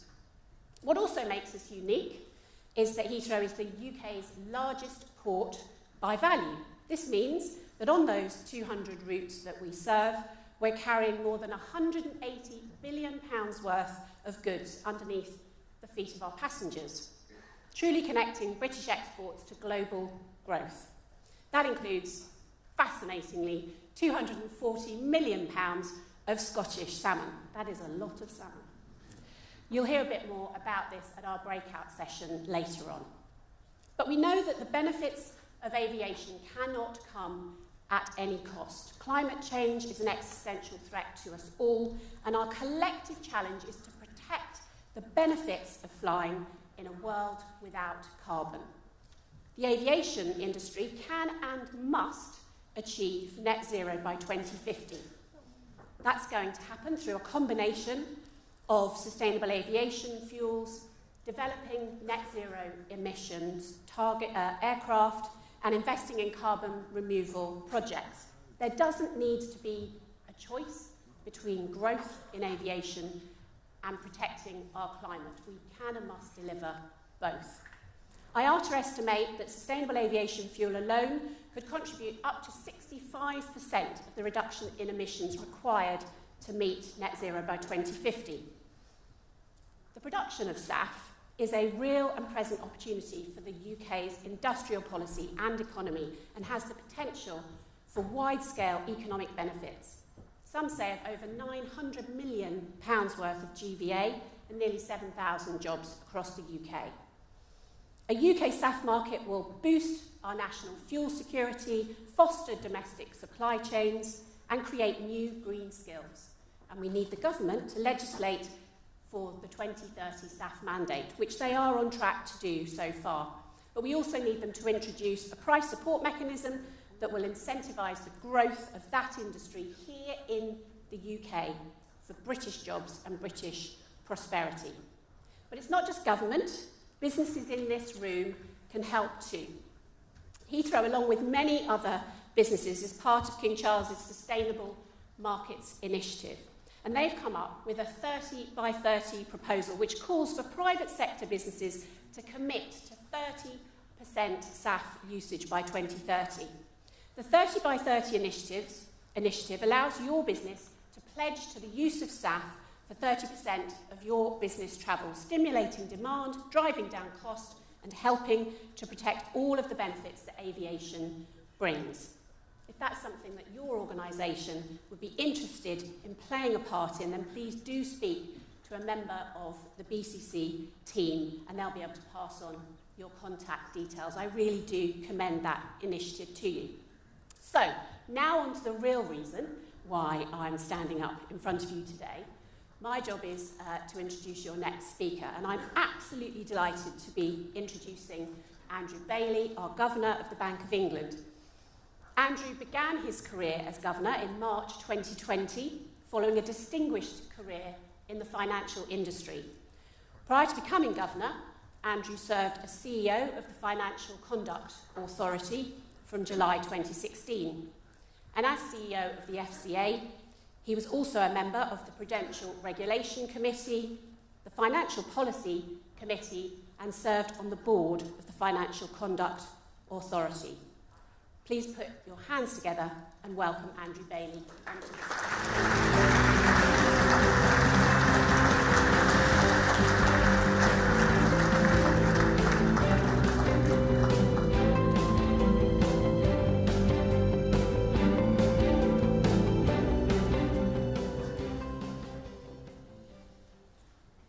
Well, thank you, and it's a great pleasure to be here today, to be here at the BCC's annual conference. And I think the programme is a testament to the vibrancy and innovative spirit of UK businesses rooted in local communities, and I think that's very encouraging.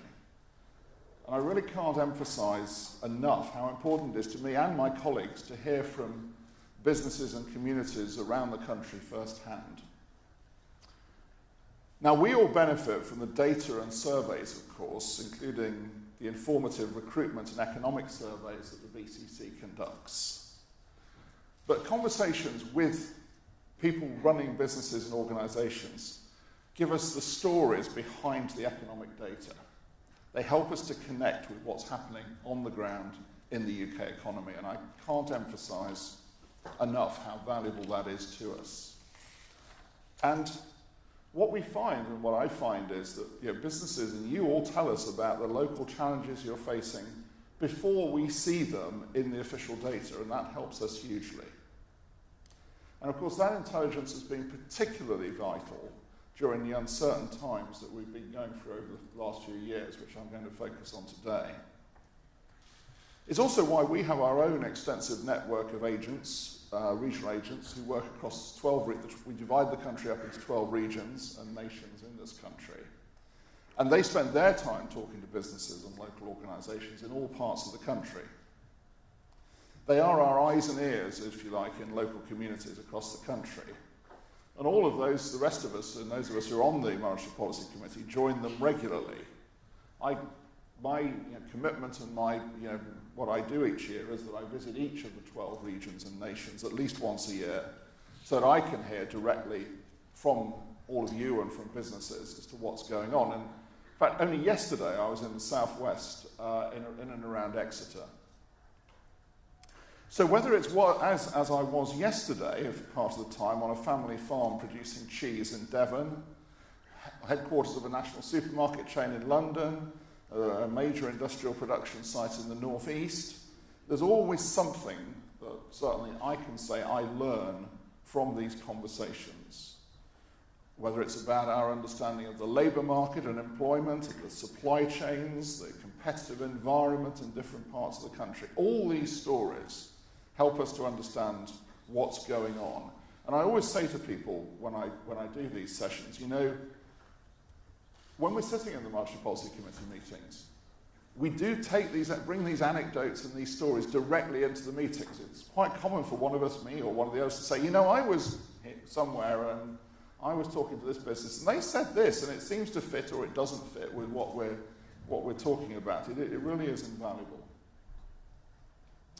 So I want to take the opportunity today to talk about the current position of the UK economy, drawing on all of that information, and obviously to put that into the context of the decision we took in the MPC last Thursday to increase bank rate by a further 0.25 percentage points to 4.5%. Now I have to start with a very simple and blunt statement. Inflation, of course, is much too high. It's our job to bring it back sustainably to the 2% target, and that's what we're going to do. But I want to begin by describing the quite extraordinary situation that we find ourselves in. It's now over 3 years since COVID struck and, of course, changed our lives in many ways. And the virus first disrupted economic activity on a vast scale. We all remember it. It called for huge public policy interventions, ones really that few of us, I think, had ever thought we would see in our lifetimes. And then I think in subsequent waves, even as we learnt to adapt and benefit from effective vaccines developed at, frankly, record speed, what COVID did was to continue to contribute immense uncertainty, that is certainly for outcomes in public health, but actually for the economy as well. And it's striking that after a huge sort of drop off a cliff in the spring of 2020 and quite an initial recovery as the summer went on, the level of economic activity measured certainly by monthly GDP in this country has failed to grow beyond its pre-pandemic level on a sustained basis. It's still hovering around now the level that it got to round about in early 2022. And in the latest release in March, it fell a bit. Now that sets the UK apart from other advanced economies. Both the euro area and actually especially the United States have more than recovered the economic ground lost during the pandemic. Now that slow recovery here came alongside a series of big supply shocks that have continued to shape economic and inflationary dynamics in this country. I just want to run through them just very briefly because I think it's important just to lay them out briefly. So the first of these big shocks was a very sharp rise in the price of globally traded goods and global supply chains were overwhelmed by what was a quite persistent and not really expected shift in demand from services to goods across the advanced economies. But that shock has now considerably reduced and global supply pressures have eased. Now, the second big supply shock was caused by Russia's appalling war on Ukraine and its people. That had the effect of driving up wholesale gas prices in European markets, something I know all of us and you've all suffered from. And this has been the largest single contributor to CPI inflation in this country, by some distance. While making up less than 1/20th of the CPI basket, electricity and gas have directly added up to 3.5 percentage points to overall UK inflation. Now, energy prices have now fallen from their peaks over recent months, and we do expect the effects of this shock will also now reverse. The third shock that I want to mention is a domestic one. As COVID had hit, UK labour supply growth came to an abrupt halt. The size of the workforce declined by more than 130,000 people, or nearly 0.5%, in the 3 months from December 2019 to the 3 months to January this year. Now, the primary cause of that reduction in labour supply is an increase in economic inactivity, not just reflecting the ageing of the population, which I have to sadly say was happening anyway, but also driven by a fall in the share of working-age people taking part in the labour market. And this has contributed to inflationary pressure. Now, in the most recent data, including the data released yesterday morning, there are some signs that this shock is now beginning to reverse, especially amongst younger people. The fourth shock is the one that I think possibly gets the most attention at the moment, and that is the sharp rise in food prices. A year ago, I did comment that disruptions to Ukraine's supply of agricultural products to the global market could drive up food prices to worrying levels. Since then, annual CPI inflation for food and non-alcoholic beverages in this country has risen from just under 6% in March 2022 to just over 19% in the latest, that's March this year, number. Now, this is not just a phenomenon in this country. Other European countries have similar food price inflation rates. The increases in energy prices and poor harvests, in addition to Russia's invasion of Ukraine, have played a role throughout the European continent. These big external shocks continue to account for a large part of the inflation overshoot above target. Now, there's another effect here, because in worsening the terms on which we trade with the outside world, the rise in external prices has reduced our real national income. And this is being felt by households across the country, and most acutely by those on lower incomes. This inflation, which is concentrated more than usually in the essentials of life, fuel, energy, food, is hurting the least well-off even harder, because those staples are a much bigger share of their consumption than they are for those who are better off. And in my visit to Devon yesterday, I went to Citizens Advice in Exeter to meet people who are helping those at the sharp end of the rise in the cost of living. It's clear that many people face difficult choices and have had to cut back even on essentials. We know that higher interest rates make things hard for many people too. But we're conscious that high inflation always hits the least well-off the hardest. And our job is to make sure inflation is low and stable. So we have had to raise interest rates to bring inflation back down. Now, I'm going to push back against one argument that you do here, which is that inflation is high because monetary policy was too loose in the past. My colleagues Ben Broadbent and Silvana Tenrera countered that assertion in detail recently. And the headline I'll say is this: even if we had had the benefit of full hindsight in the run-up to the war in Ukraine and ample advanced warning, which for the record, of course, we didn't, I'm afraid, nobody did, then in order to keep inflation at around 2%, we would have had to raise bank rate well into double digits, sending unemployment much higher than it is today. We would have had to do that in the middle of the worst pandemic in more than a century.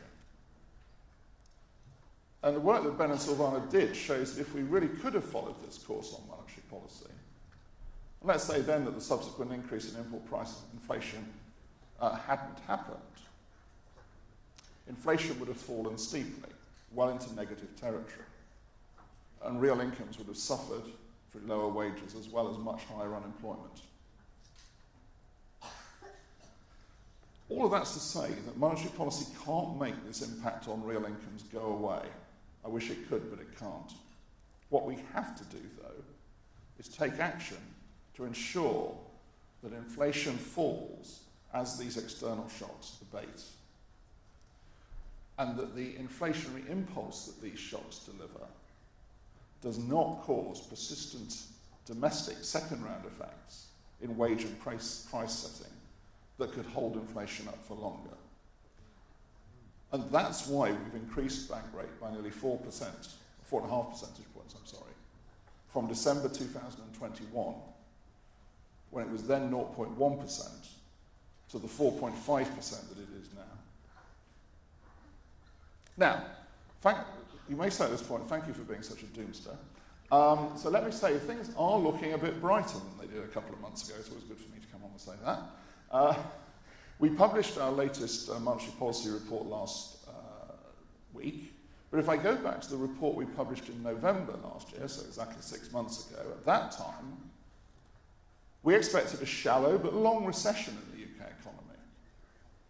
In our latest last week's report, we're now forecasting modest but positive growth and a much smaller increase in unemployment. Now, what are the causes of that? Well, above all, the improvement in the outlook reflects a very large fall in wholesale gas prices. And that reverses some of the terms of trade shock that I was talking about and have been the primary cause of falling real incomes.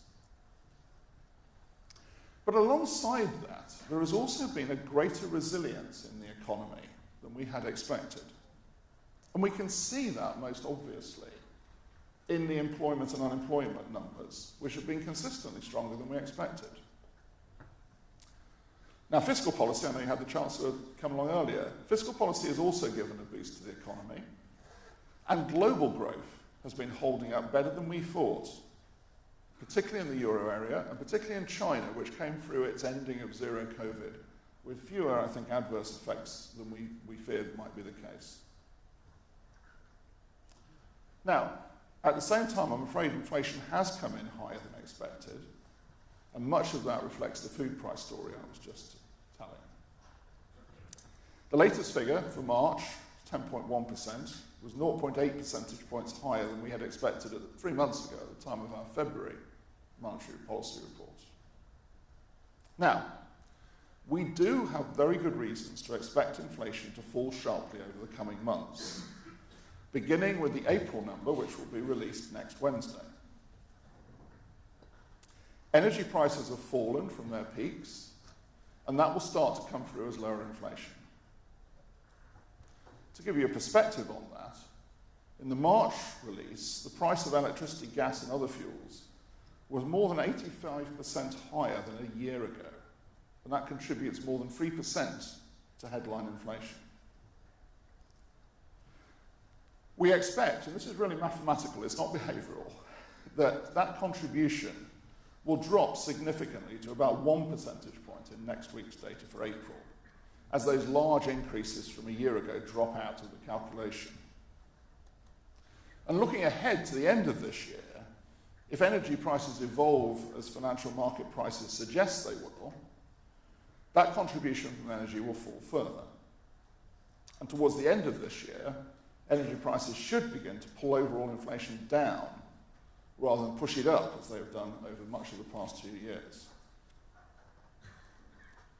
Now, we can be less sure about the timing of global food price inflation, but we do believe, and all the food producers and food retailers that I talk to support this story, we do expect it to start to ease too. Global prices of wholesale agricultural commodities have come down since spring of last year, and food producer price indices have eased in recent months too. And the evidence that our agents get suggests that food producers expect food production costs to begin to moderate. Now, this is taking longer than we previously thought, but we should expect it to feed through to consumer and food inflation over the coming year. And that's the message I can hear when I go and visit food producers and retailers around the country. But, and you probably think I would say this, we need to continue to keep a watchful eye on other components of consumer price inflation. What we call core inflation, which excludes energy and food prices, the more volatile elements, is driven by items that can have a more persistent inflationary dynamic. And in the latest number for March, at 6.2%, core inflation remains elevated. Now, some of that elevation reflects the indirect effects of higher energy prices. But it also reflects second-round developments as those external shocks that we've seen interact with the state of the domestic economy. And as headline inflation falls, these second-round effects are unlikely to go away as quickly as they appeared. There's an asymmetry in there, if you like. And on the Monetary Policy Committee, we've spent a lot of time on this issue. And we do think that this asymmetry is important in the inflationary dynamics that we're experiencing. So we do pay a lot of attention to measures and indicators of inflation persistence. And those include the tightness of the labour market, wage growth, services price inflation.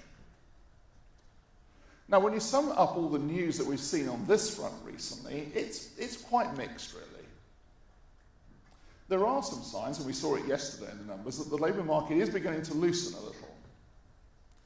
There's been some recovery in participation, especially amongst younger workers, and the number of vacancies has come down from the very high levels we were seeing. The ratio of the number of vacancies to the number of unemployed, which is a key measure of that tightness, has fallen as a result, I should say, though, from record levels. Record levels of tightness, that is. Our agents report that businesses face fewer recruitment difficulties, that employees are moving jobs less frequently, and employers are getting more applications for job vacancies. But that easing of the tightness is happening at a slower pace than we had expected. And the labour market does remain very tight. The number of vacancies remains significantly higher relative to the number of unemployed than before the pandemic. And the figures for employment have been strong. Now, meanwhile, nominal wage growth and services price inflation have evolved much as we had been expecting. Nominal pay growth has fallen back slightly, and near-term indicators suggest that pay growth could ease further later this year. And that's backed up by what our agents hear on their visits. Contacts tend to tell us that pay supplements have been stable in recent months, and they expect the decline in inflation and the looser labour market to begin to reduce pay awards in the second half of the year. Services inflation is still elevated, however, and the extent to which firms have already passed through higher costs will influence the pace at which it declines. So, while, as I said, we expect CPI inflation to fall quite sharply as energy costs begin to ease, though at a somewhat slower pace than we expected in February, given particularly the near-term outlook for food prices. The outlook for inflation further out is more uncertain, and it does depend on the question of persistence in wage and price setting. Now, we had a baseline projection in the report we published last year, conditional on actually what the market thinks is going to happen to bank rate, and the market thinks it's going to peak. At that point, I thought it was going to peak at around 4.75% in the fourth quarter of this year. We do see some greater economic slack opening up. We do see the external pressures declining, and we do think that that will cause inflation to fall materially below the 2% target in the medium term. That was our baseline view. However, there's always a however, we do think that the risks to that inflation outlook are skewed significantly to the upside because of this risk of greater persistence. The unwinding of these second-round effects may take longer than it did for them to emerge, and we are in highly unusual times. Yet we don't have a sort of ready reckoner which says how the economy behaves in these sorts of times, given the shocks that I outlined earlier. And so we have included a material upside risk to the inflation outlook over the medium term. And what that means in summary is that, again conditional on what the market thinks is going to happen to interest rates, in that view of the world, inflation still comes back to the target of 2% and stays around it, or just below it, in the second and third years of our forecast. So in other words, after the first year from now. Now, let me emphasise very clearly then, this upside risk doesn't actually call into question us getting back to the inflation target. But I think it's an important, in a sense, assessment of how we get back there. Before I end, let me just briefly go on a couple of other points.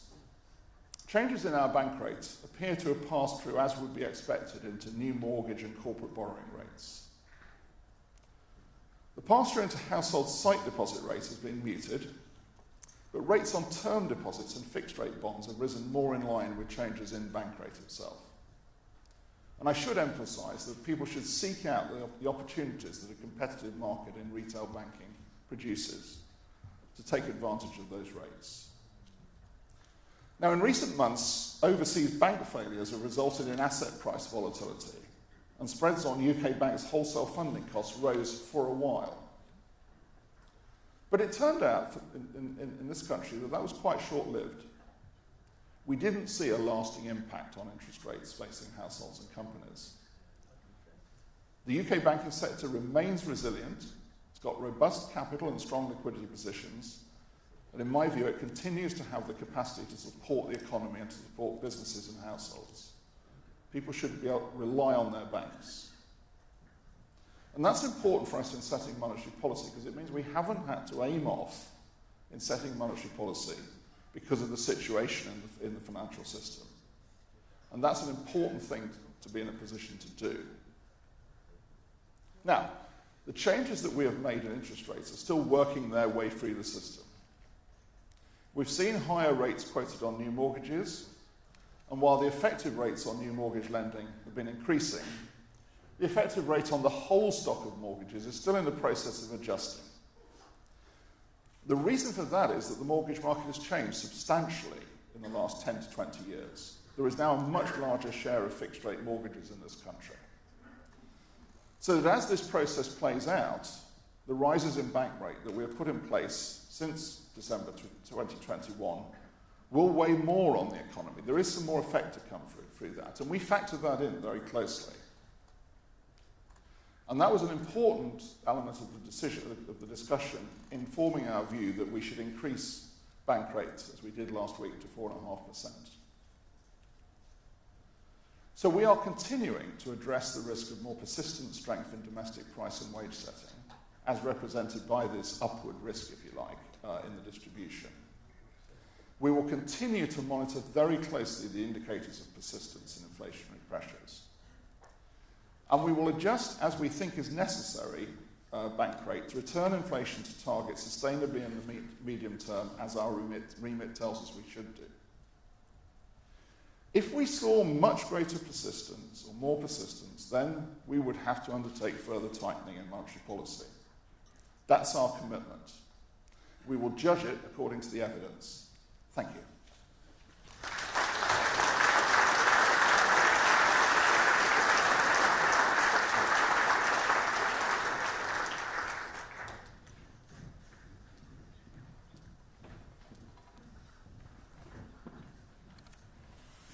Andrew, thank you so much. That was a fascinating speech you just gave, lots in there. We're going to have a question from the press and 2 questions from the audience. But before that, I mean, you know, you've addressed the sort of strategy behind the interest rates rises. I just wanted to ask you if you're ever worried that there might be a danger in overshooting now, particularly when inflation is due to come down, which could choke off growth. That is an argument that I do hear from some economists.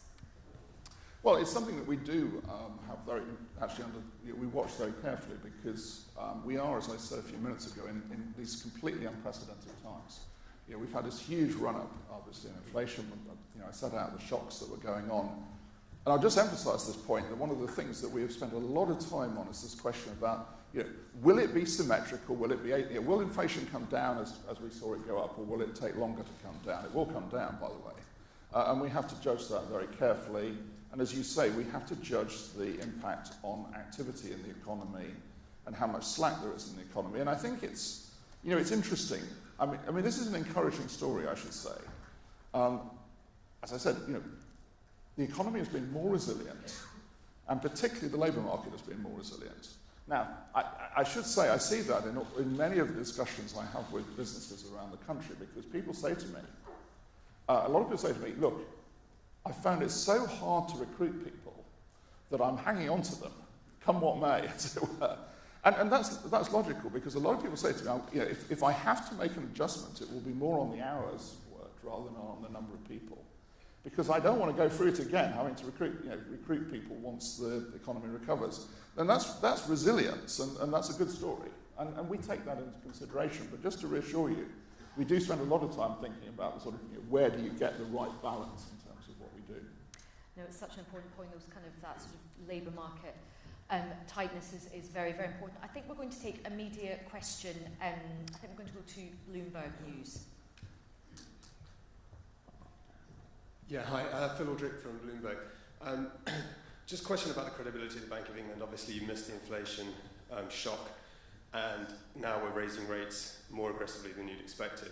And your forecast last week reversed a lot of what you were expecting in earlier months. So, is the bank's credibility sort of up to the task?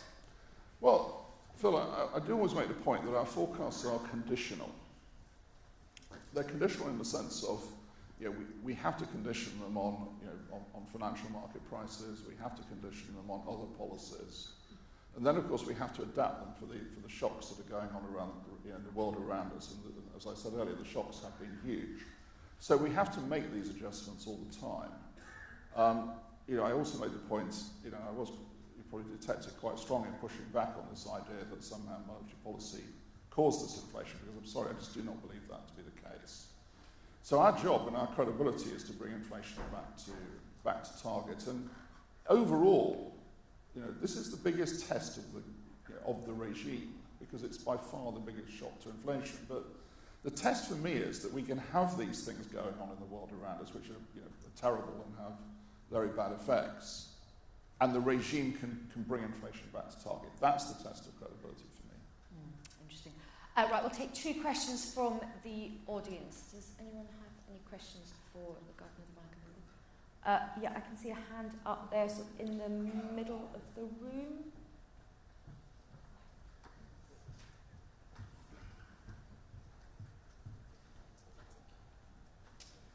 Hi there, it's Matt Moss here, CEO of Smart Garden Offices based in Suffolk.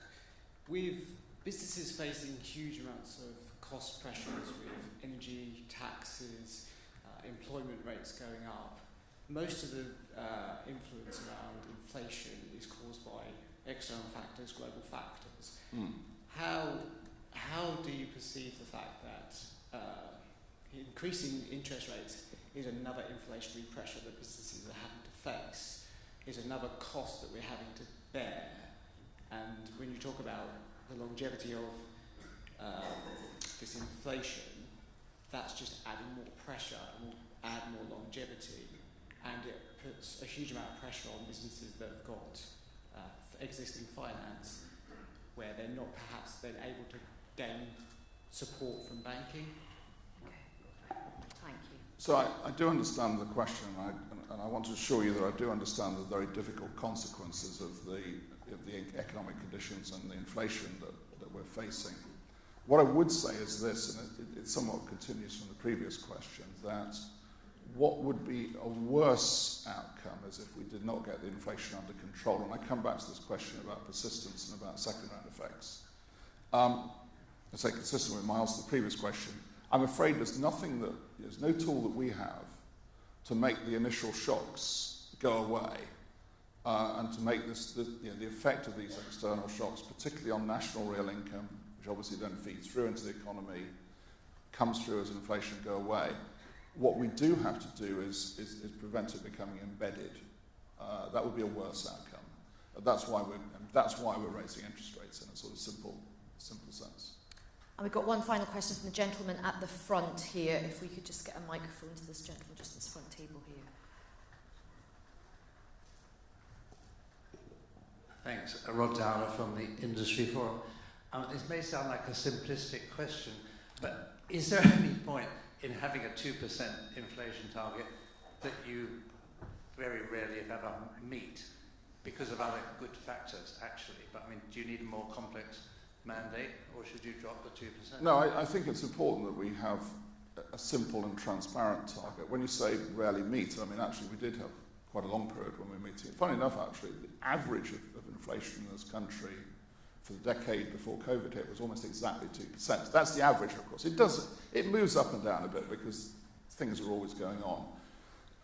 Let me say just two things on it. One, the reason we have this target is, the reason we have a target and we have price stability is because I think it's very important for all of us, whether we're businesses or whether we're households, that inflation doesn't in its own right enter into our decisions. That in a sense we can sort of say, no, I can rely on it being stable.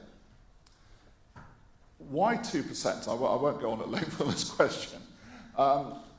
There is a strong argument for having a small positive number. And the reason is people say, well, why don't you set zero? That's obviously price stability. The problem with zero is that, because as I said, it does obviously fluctuate, that negative inflation brings its own problems. I mean, particularly, people then tend to sort of delay taking economic activity, spending and so on, because they think, well, the price may be lower to come, and that actually can be even worse. So there's a strong logic to having a small positive number, and that's really where two comes from. And we're just about to wrap up. Just one quick question from me, Andrew. The independence of the Bank of England is something which we consider really important in our politics, but that was actually thrown into question over the last sort of 12 months or so. What are your thoughts on that? Well, it's not for me to comment on the politics. What I would say, I think, is that some of the actions that we have had to take in sort of the other part of our activities, particularly on the financial sector, the financial stability. So what we had to do last autumn on the LDI problems, how we had to step in for the relatively small but nonetheless important subsidiary here of Silicon Valley Bank in March, I think it emphasises the importance of our independence, and that we take these actions and that we take them when we do, we take them rapidly, and we have the tools to do it, which is part of our independence. Well, ladies and gentlemen, that was a fascinating discussion and absolutely brilliant to have Andrew here, who's incredibly busy, so we're really grateful for his time. A warm round of applause for Andrew Baillie. Thank you so much, Andrew. It was really interesting.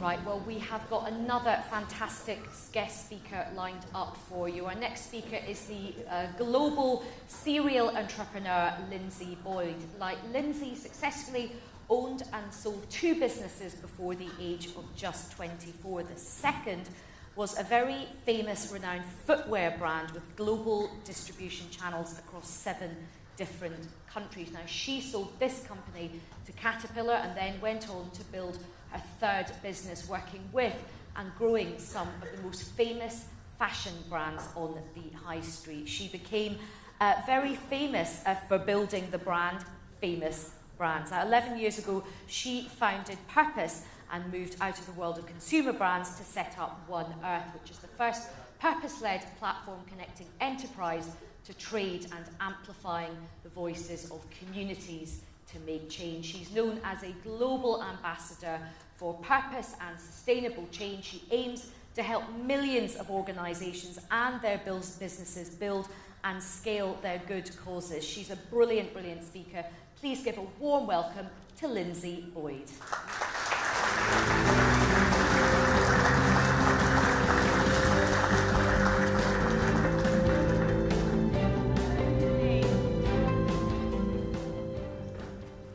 Thank you very much for having me here today. Thank you to the Chambers. What an incredible talk it's been so far, hasn't it?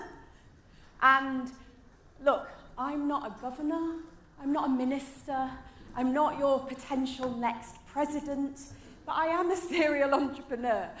I am one of you. I am here to speak to the people and to the businesses. And I've been invited to speak with you today about the purpose economy, green innovation, and growth with purpose, and how we're all playing into potentially the next biggest economy, the purpose economy, for the next 10 years. Now, this economy is still in design, and so can hugely be influenced. So let's have a look and see who's in this economy. Well, we talk about ESG. Many different people mention ESG. SMEs, businesses like yourselves, businesses that are looking to transition over to purpose, ESG, businesses that are already leading the charge, charities, all CSR programs, all foundations. But the most important are the people brands. The people that work inside organisations, and these people with voices, and they're there for transformation. So why is the purpose economy even here? Well, the world's been in despair, and technology has been driving innovation, but we've been going, we need to save the oceans, the trees, the bees. We need to look at green innovation and see how we can get to net zero. And so the purpose economy rose. But where did it start from? Henry Ford's assembly line. Efficiency. Mass production. Driven off profit. Point A to point B business models. The linear business model.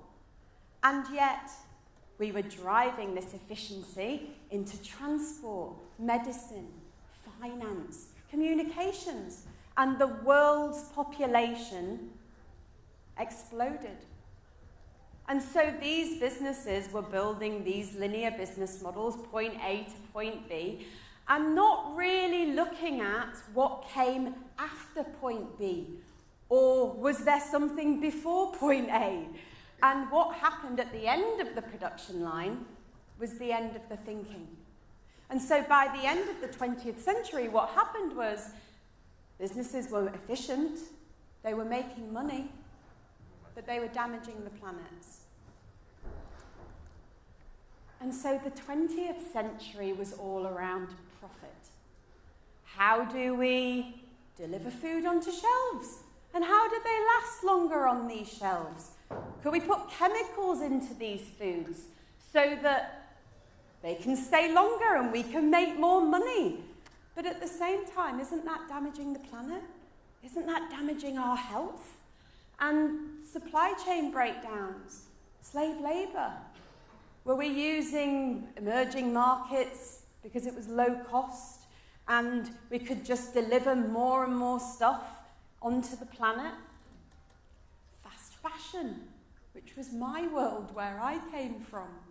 And fast fashion was the area when I was, you heard, 21 years of age, and I manufactured my shoes in Korea. I spent 4 years in Asia, and I was stood in the factories of Korea.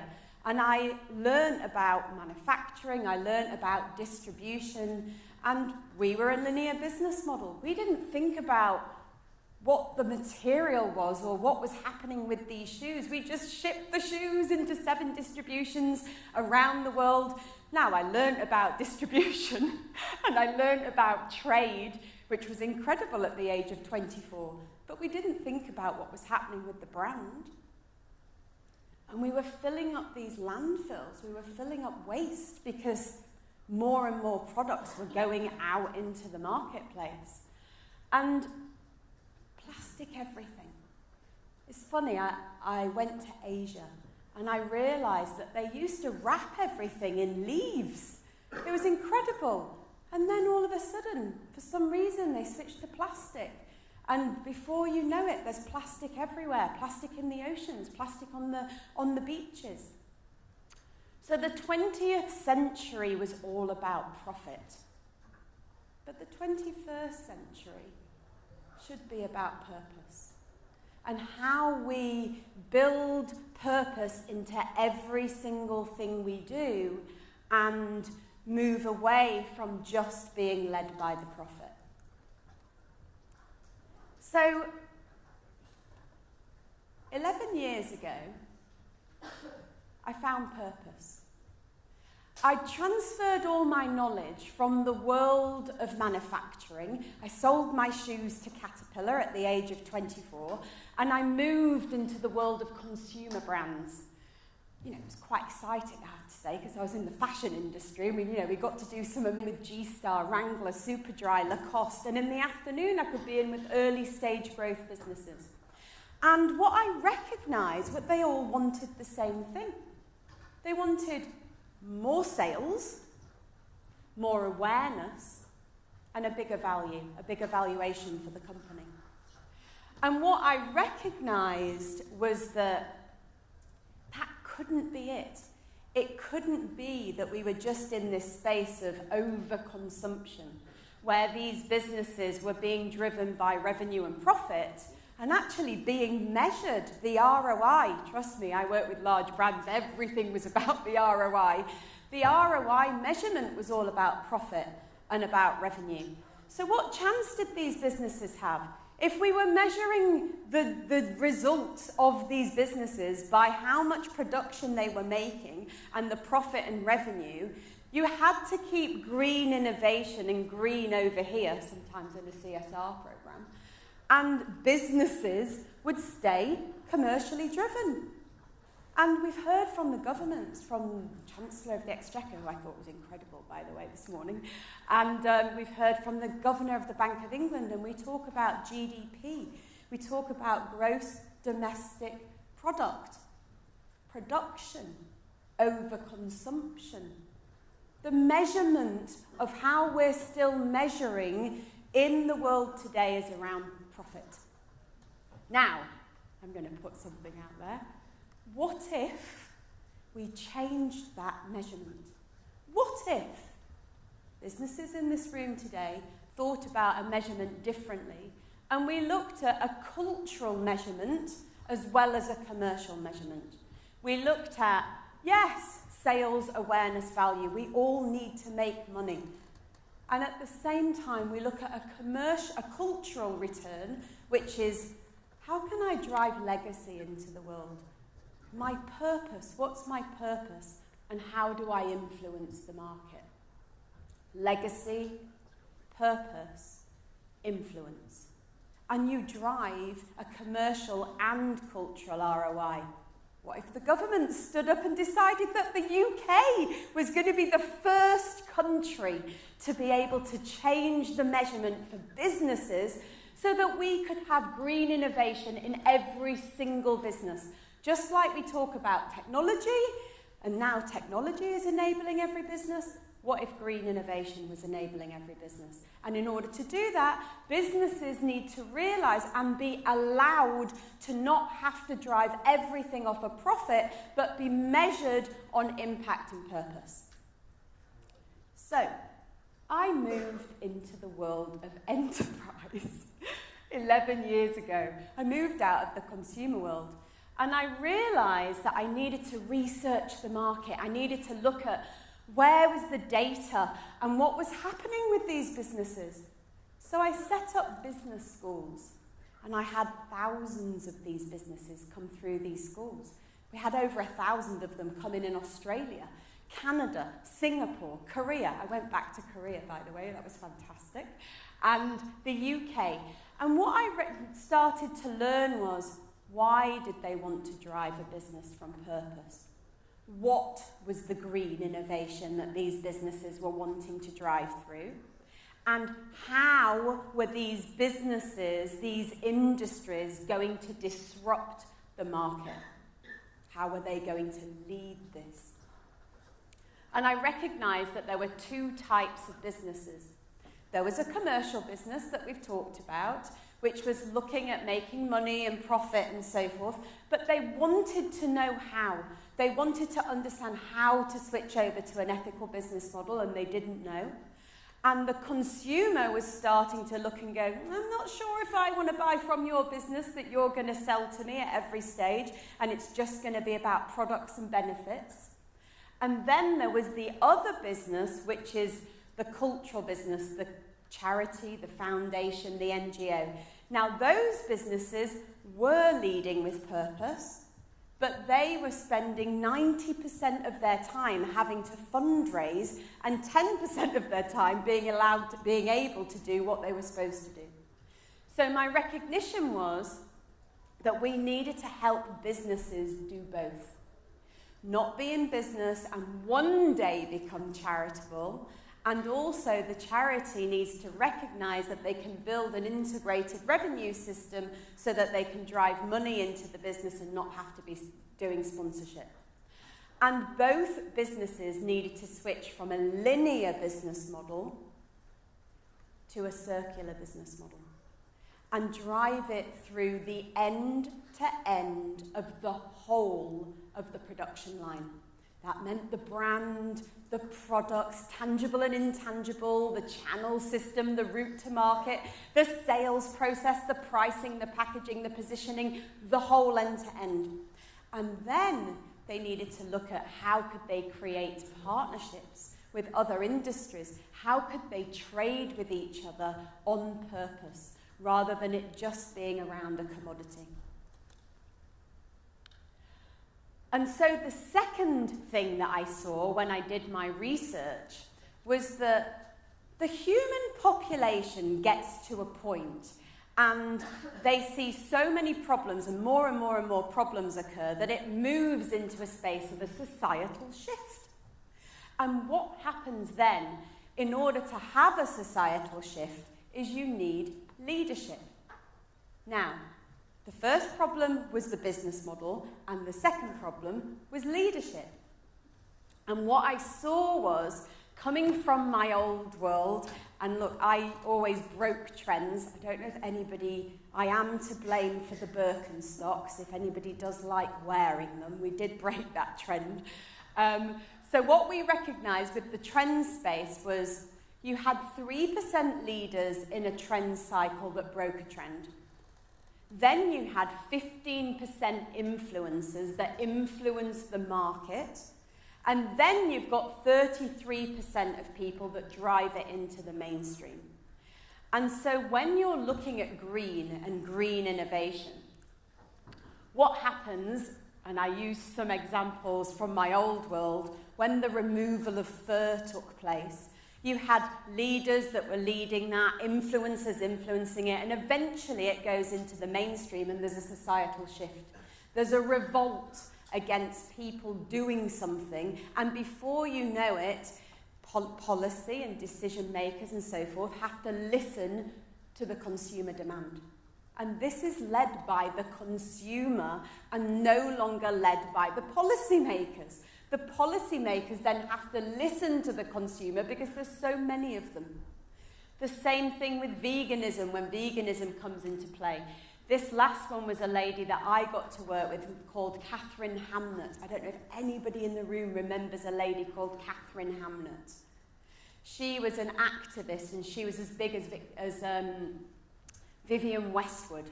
And she was all about no more fish in the sea 15 years ago, and put a big banner outside Selfridges, one of the retail shops in England. And she stood for saving life on earth. This was 15 years ago with slogan t-shirts. She was rare. She was an activist. She was a rare person. But she was a leader. She went out. She was the 3%. Richard Branson, Elon Musk, these guys, they're 3% leaders. Then you have 15% people influence the market. So the world has woken up to purpose.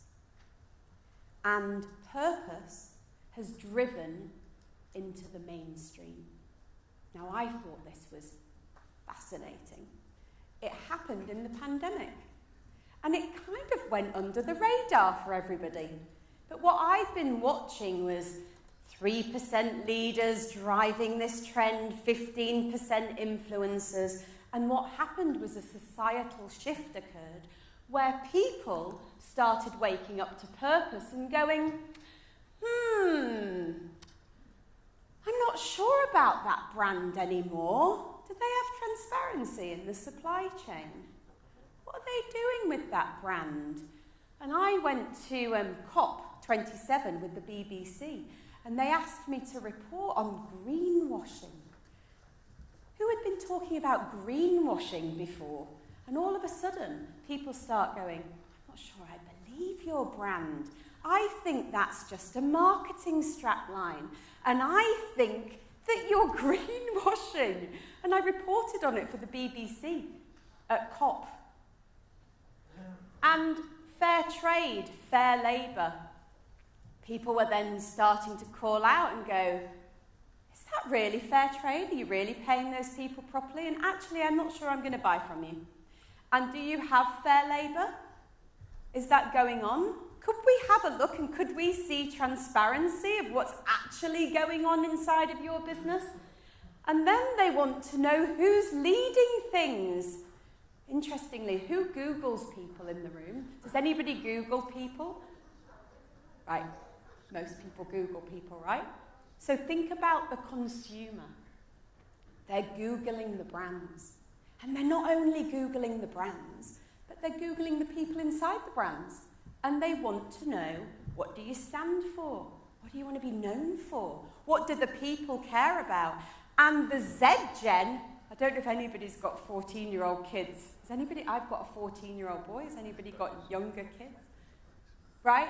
So you will know that your kids, actually, they're the ones that teach us everything these days. Those kids are the ones that are telling us about, my son said to me the other day, no, Mum, no, I'm not going to buy that brand because I don't like what they stand for. And I looked at him and I went, my gosh, you're 14 and you don't like what the brand stands for. Wow. So they want to know who's leading this. And when we talk about, these kids, they don't want to stay in this business, have we thought because the business doesn't have a purpose and they're still in the 80s going, my mission and vision is to be the biggest and the best in the world and make the most money. And these kids are going, nah, that's not for me. That's not my purpose.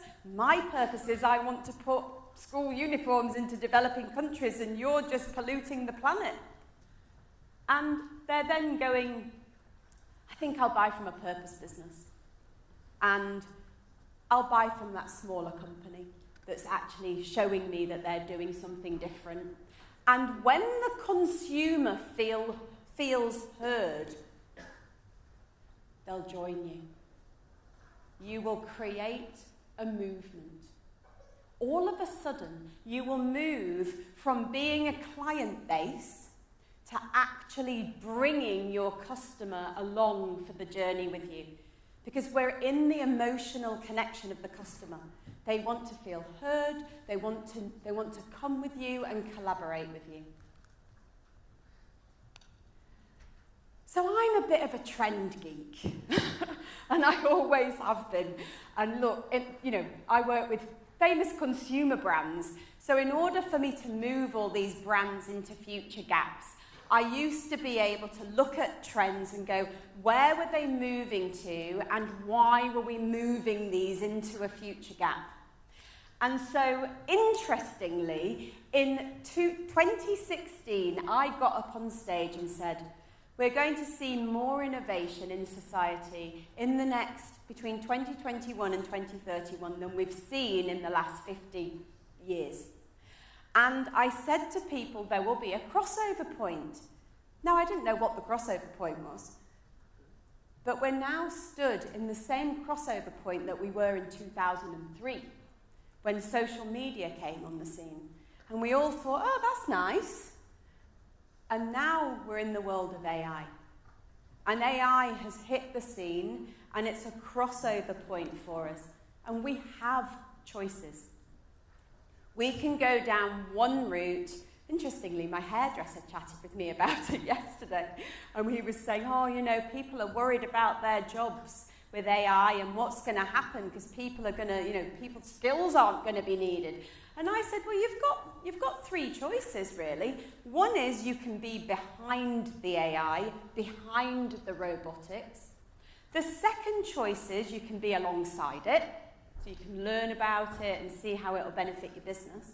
And the third thing is you can be in front of it. You can lead it.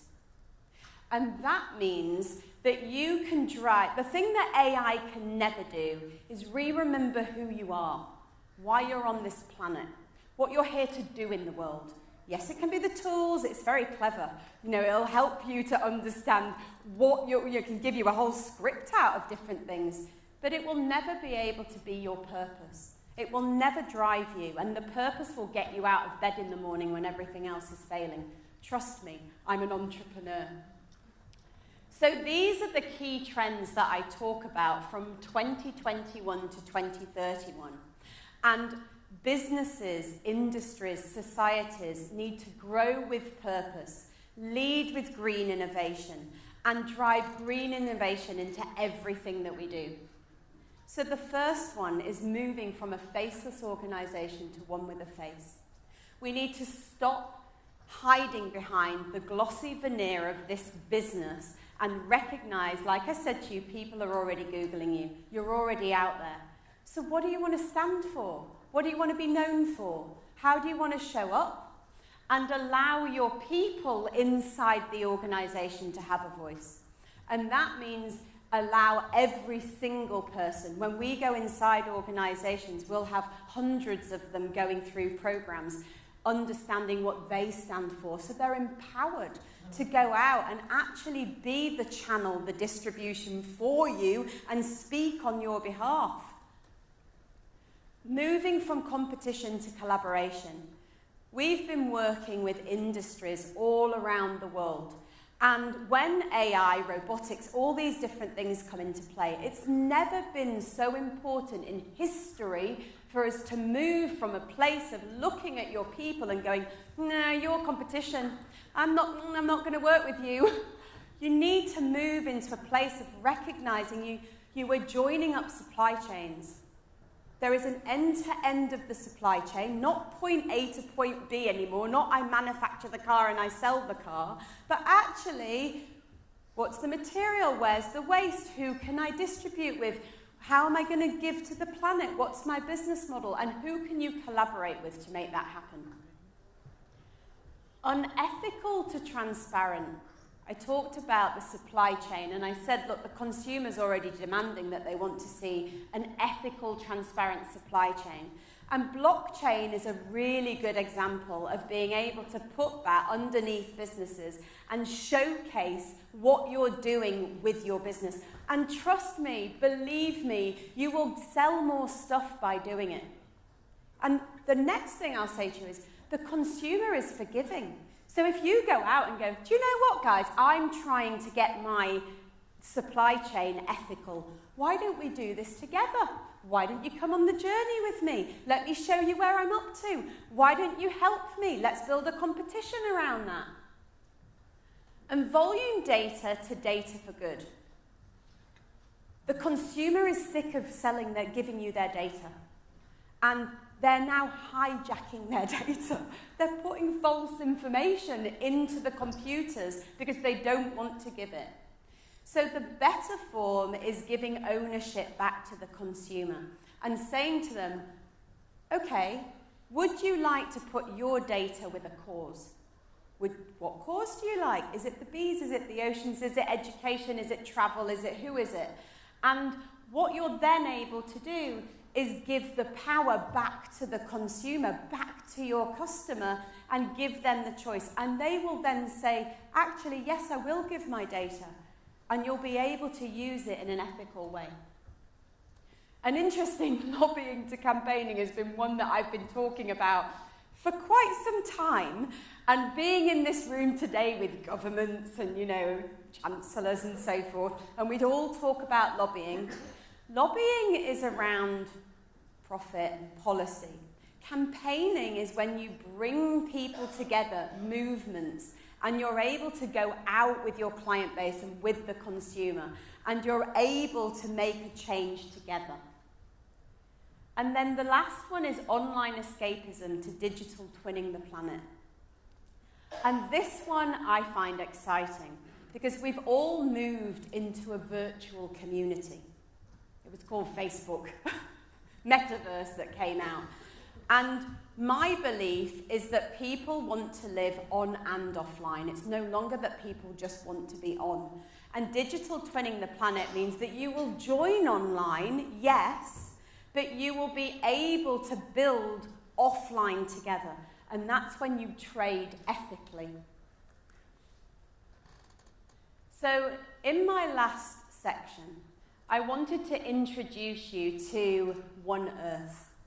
I moved from a place of consumer, and I recognized that there was going to be all these purpose businesses around the world, and they were needing to connect together to unite, learn together to grow, and trade together to impact change.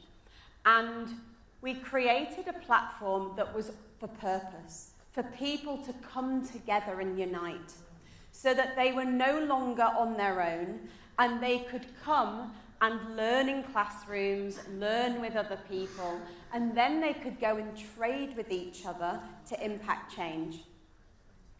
And I met a man. So we had a number of different businesses go through the platform.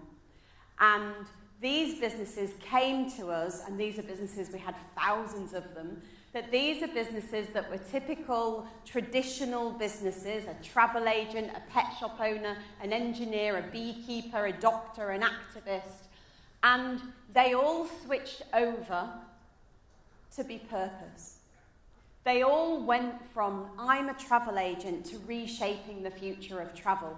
And she brought over 1,000 travel agents together to join up the supply chain and was able to campaign together. Rodney Habib, for people that like dogs, he came in as a pet shop owner and is now the top 100 person on Facebook in the world. And he was all about finding the cure for cancer in dogs. He's in our Canadian school. And Rangan Chatterjee, I don't know if any of you know him. So he was a doctor, a GP when I met him. And he landed a television program and came in our school. He's now a doctor in the house. He has the top podcast in Europe. And he was all about architecting your health. These are normal people doing extraordinary things. And each one of them is known for one thing: leadership. Business leader, industry leader, societal leader, world leader. And then we had Richard Muir. I don't know where he is today, but he's in here somewhere, from the Glasgow Chambers, who came in our London school in 2018. And he said to me, they were running COP26, and he said, we want to connect global businesses to trade responsibly with impact to create a sustainable future for all. And so he said, we built him a climate chamber city.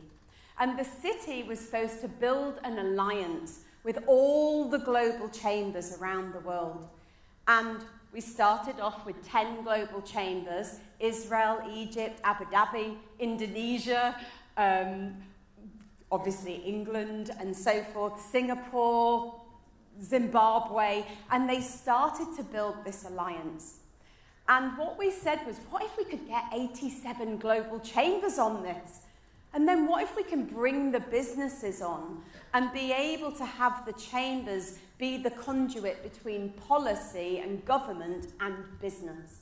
And then the businesses come on and they're able to trade with each other and create one trade per business and connect with all the businesses from the global chambers around the world. And that was our vision. An integrated community system where you're able to drive business, industry, society, and world, and no longer have industries that are separate from each other, but have them interconnected together to be able to make the change. So I invite you to join the Quiet Revolution. I invite you to come and build a brand, to shift an industry, and impact change in the world. Everything is so beautiful and lovely and alive. You shouldn't say anything about anything not being.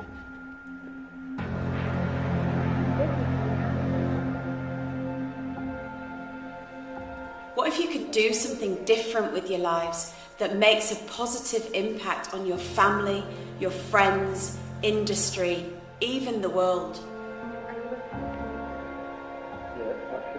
The 21st century is about shifting industries towards balance between nature and technology, and how these two come together to create harmony. People have always thrived in communities, living, working and trading together. But today, living online has become the norm. Platforms of gossip, losing sight of who we are, what we are, eager to be liked. Yet for what? What if you could join a quiet revolution, connecting people, business owners and world leaders together from first world and developing countries to impact industries and shift the world?